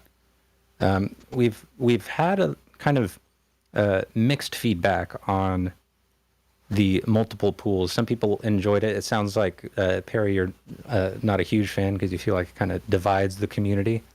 So that's important feedback, and I appreciate you sharing. You're welcome. You're welcome. Yeah, thanks, Andrew. Yeah. Anything else on that, or anything on the EVM name service? Not, we can move on if. No, looks like Aaron's still here. That's great. Maybe you can give us a little bit more insight into this. I'll just mention the topic right now. There's an X Twitter space that the ENF did with Wharf and with Greymass and with Aaron, to be more specific. It's a showcase of the Wharf toolkit. I don't know if you'd prefer if I call it Wharfkit, but if you get the opportunity, I highly recommend listening to it. Lots of great info in there. Aaron, would you prefer if I call it Wharf, or the Wharf toolkit, or Wharfkit? You've just been calling it Wharf, though you'll hear us call it Wharfkit occasionally too. All right, Wharf it is. Yeah, kind of dealer's choice. Yeah, great interview, by the way. I really enjoyed that. I like, as I mentioned, I like delving into the details. You did a lot of that. Thanks. Yeah, we did a little bit of historical stuff and talked about the origins of the project a little bit and where it was heading. And that was all kind of a lead up to the webinar that happened a week or two later. I don't know if that's published yet or made available yet, but I imagine that will be watchable by more here soon that didn't actually attend the webinar. So, and in that we did an overview of like what Wharf actually is. We dove into the session kit specifically and what that is, and then went and did a live coding session basically that was like, let's use this to actually build a web app, sort of like Nathan's Tamagotchi video. And then some Q&A after it, kind of just random topics and some other things that could be of interest to people who are looking to get into the space. Yeah, I caught just the tail end of that webinar. I'm excited to watch the whole thing, based on the 5 minutes I saw. I think it's going to be a really fun deep dive. Yeah, we might have to do that again for some of the other tools that live under the Wharf umbrella. I know the contract kit for a lot of developers is also going to be something of great interest to them, just because it simplifies how you interact with contracts. So it can get pretty messy when you're trying to build an application and by hand doing all of the table calls and forming the actions, and it's contract kit kind of makes that go away and helps just you build applications a lot quicker. So lots of big benefits coming down the Wharf product pipeline. Yeah, based on some reading I did, it looks like the contract kit is particularly useful because it allows developers to easily access smart contracts for read and write operations, just like using their preferred JavaScript library. Yeah. I'm curious, what would building something like that usually require without the contract kit? You mentioned a few sort of like table calls and that kind of thing. Yeah. Is that what this is replacing? Basically, as a developer, like if you've worked with EOS or any analog chain and used the tooling of the past, you had to know API calls. Basically, you were kind of manually writing how you wanted to get the data. A simple example would be like if you were working with a block producer tool and you needed to get information about block producers, well, you'd need to know that the API you need is get table rows. Then you'd need to know the syntax to call get table rows. And then you'd need to know, okay, well, how do I query for a specific block producer, for example? Like maybe you wanted to load gray masses record. You'd have to kind of know that syntax on top as well. And then you make that call, you get the result, and now you have to interpret the data. So those are all things that you have to do for every request that you make, or you build some sort of helper into your application to be able to do that. What the contract kit does is it just says, you as an application developer can just say, I want to interact with the system contract and I want the producers table. And then you have the producers table as this this object. And then you can say, okay, now I just want to get something. And it translates this really simple like get call into the more complicated get table rows call. So if when you need to do something really simple, like getting a single block producer from a table, it takes what was, I don't know, maybe a dozen lines of code, maybe more, and reduces it down to one.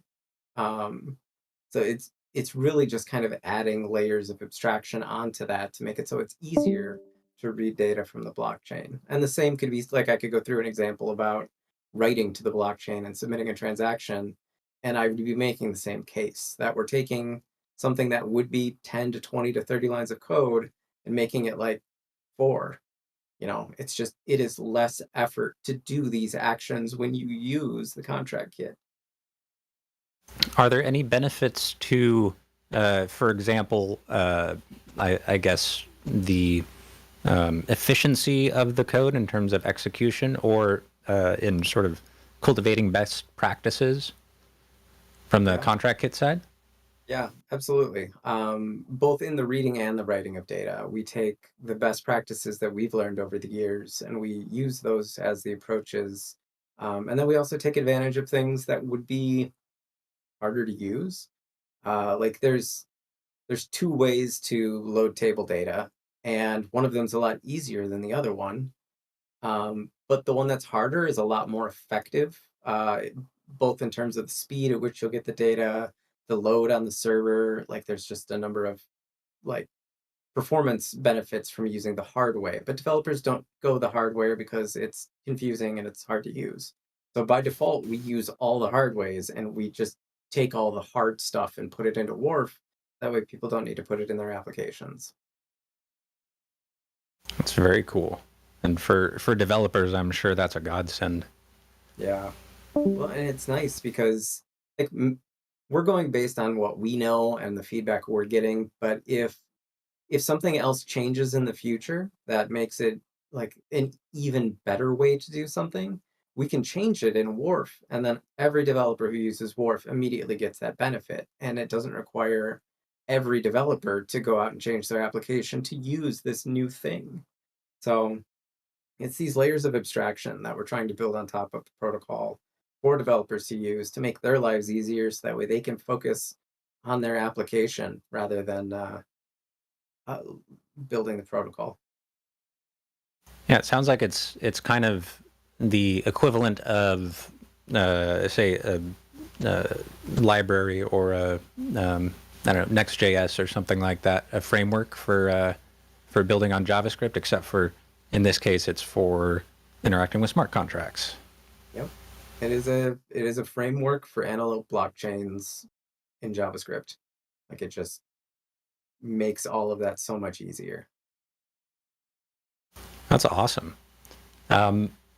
One question I have, and this is, we'll see about this. As a non-coder, I have always wanted to use a drag and drop tool to play around with making smart contracts. I was listening to the Twitter space, and you mentioned that despite its ease of use and flexibility, Wharf is not a zero-code drag and drop tool. It's obviously out of scope of Wharf. But I'm curious, how far outside of the scope? They're different scopes. They're different boxes. Going back to the whiteboard, it like somebody could build the drag and drop tool And if they used Wharf, it would be easier to build the drag and drop tool. They could focus on the drag and drop logic as opposed to the antelope logic. So it's a building block towards that, I guess, but it's not that. That's great. That's a great answer to what was kind of a cheeky question. Awesome. Anyone else have other questions for Aaron or anything regarding Wharf or that specific Twitter space? I'm not sure if anyone's got a chance to listen, but I did yesterday. It was very informative, and I was very very stoked to hear all those kind of technical details. Those interest me for some reason.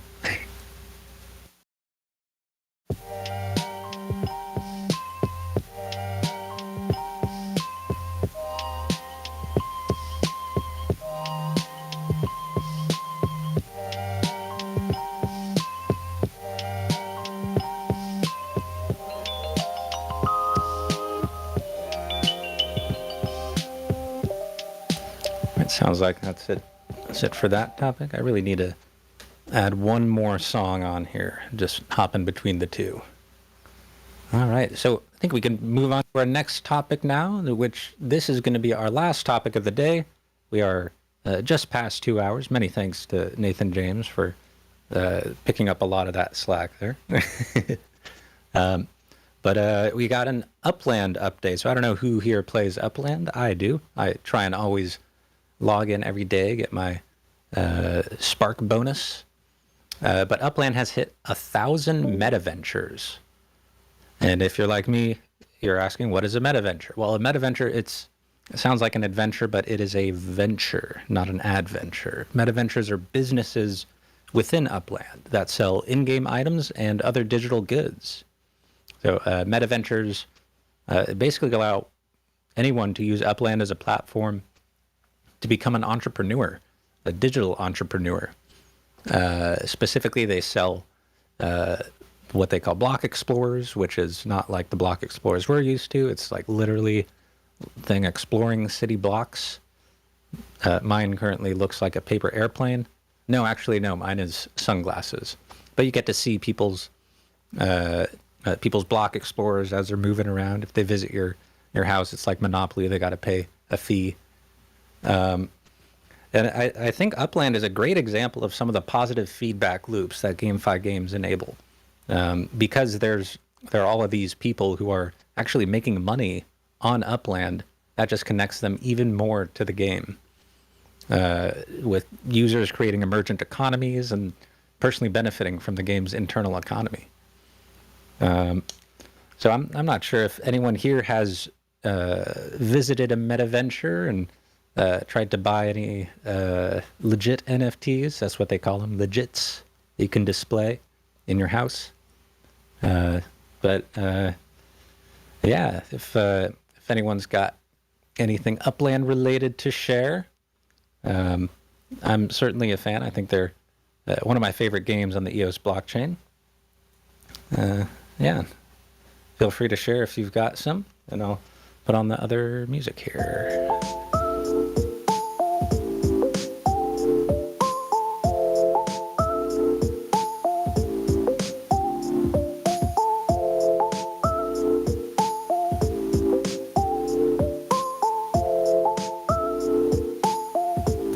I will mention Upland did recently have a giveaway related to their 1,000 Metaventures. However, it ended on the 14th, so a little too late for that.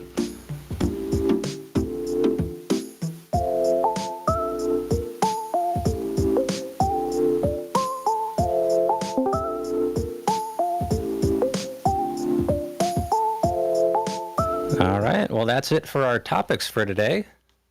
At this point, I'll open it up. It seems like the floor is a little emptier than it was before, but I'll still open it up and for some off-topic banter if anyone's got anything to share. One thing I'll mention, I don't know if anyone else noticed this, but yesterday, GitHub project boards were wiped out for hours.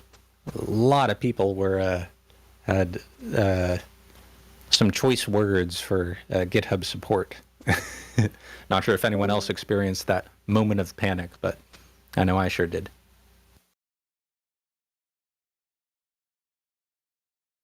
I'm also taking recommendations if anyone's got some, this is unrelated, but different board, a soundboard. I've got some soundboard effects here. And I'm taking recommendations if anyone has a sound they'd like to hear next time. Or maybe a song. Ideally not copyrighted.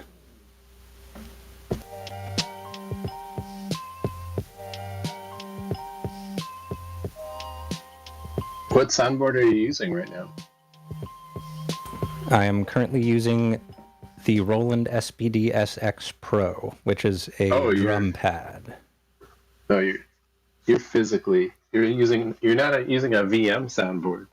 Correct. Yeah. No, I'm using a Meat Space soundboard, but Gotcha. you can hear me hitting it if I leave. You can hear the drumstick hitting it. So I try and mute for those ones, or just use my fingers. It's not a press button. It's not a press button. I already had it for the drums, and so figured I just programmed some sound effects into it. Interesting. I'm a big fan of the Reggie Watts setup, but so many people have gone so much further than that now. But he kept it pretty minimalistic, and he did so much crazy stuff with just very simple gear. That's again all physical hardware, but I can't remember the names of everything right now. It's I think he uses a looper pedal. Yeah, it's got a loop pad, and then a programmable soundboard type thing, and very simple. You can do a lot. I think that's a Roland too. It's the RC something. I don't know if it's that purple one. No. Yeah, I wish this had a looper on it. All it's got is the little like DJ mix thing.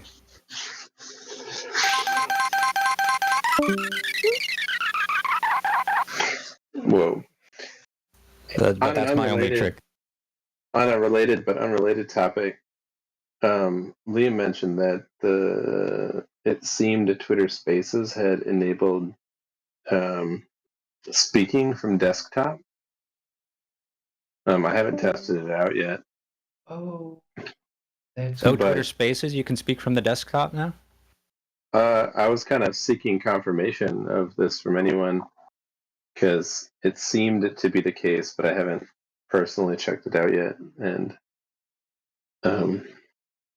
has anyone here done that yet? I've used this BlueStacks, I think it's called, which lets you open up Android apps on desktop.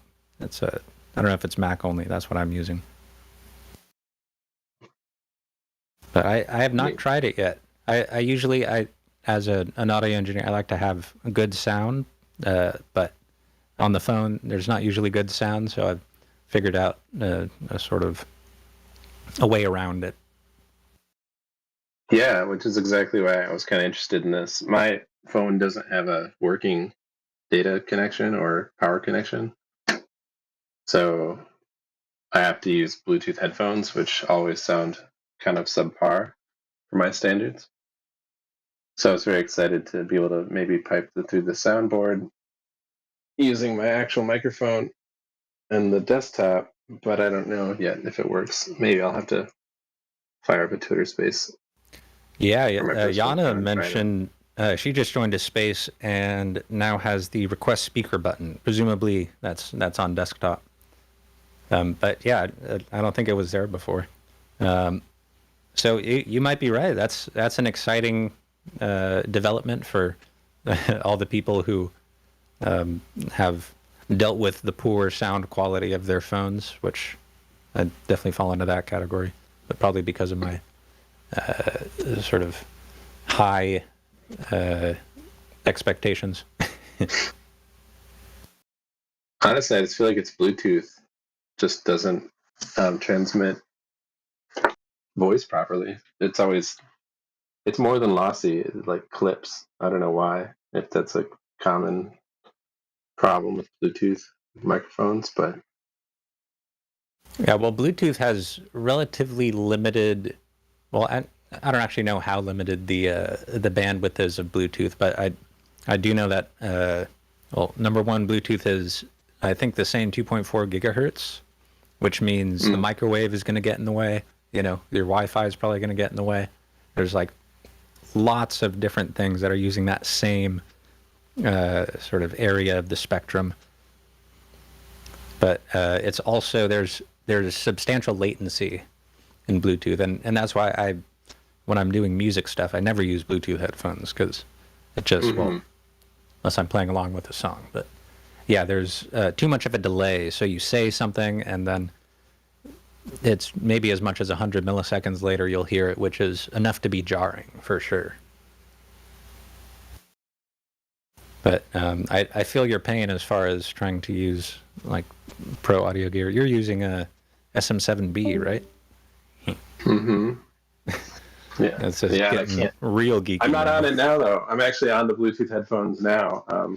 Yeah, I can hear the because I echo in the room, but that's This is not the pro audio setup you're hearing. that's fine. It's a be little clear. easier to work with that way. More user friendly. Don't have to deal with XLR cables. I pace a lot, and yeah, my other headphones are wired, and you know, I don't know. Fireside chats are long, so I have to be able to move around a little bit sometimes. And as we all know, when you switch audio sources on Discord, sometimes you get punished very intensely. Yes. So once you commit, it's hard to change without knowing that you might have to shut everything down and come back on twice in order to get it to work again. So, Yep. Robot Andrew is very familiar with that. yeah, so is Robot Lovejoy.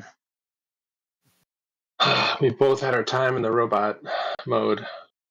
But yeah, sorry, that was just like random. We're just geeking out on audio stuff, but I'm sure there's more EOS related content. Well, out there. That's what off-topic banter is for. That's what it's designed for. Doo-doo. I just hear everyone joining and leaving. Oh yeah. Well, I think it may be around that time to close up, unless we've got anything else people would like to talk about. I'm open for some off-topic banter, but I'm sure there's some lunch times, dinner times. Not sure what time it is where you are, but there's life crops up. 4:24 here in the Midwest. Midnight snack for Yana. That's 2:24 here. I'm in on the West Coast. And I think we're in need for a little bit of music, but before we do that, I think we're ready to close out. So thanks everyone for joining. Many thanks to everyone for participating and for asking your questions. And with that, I think we can shout out a little Go EOS. EOS. Andrew, I feel like you need to exit with a drum jam now or something. Get that drum kit On it. Actually just got a kick drum for this thing. Yeah, we need some real Andrew drum solo.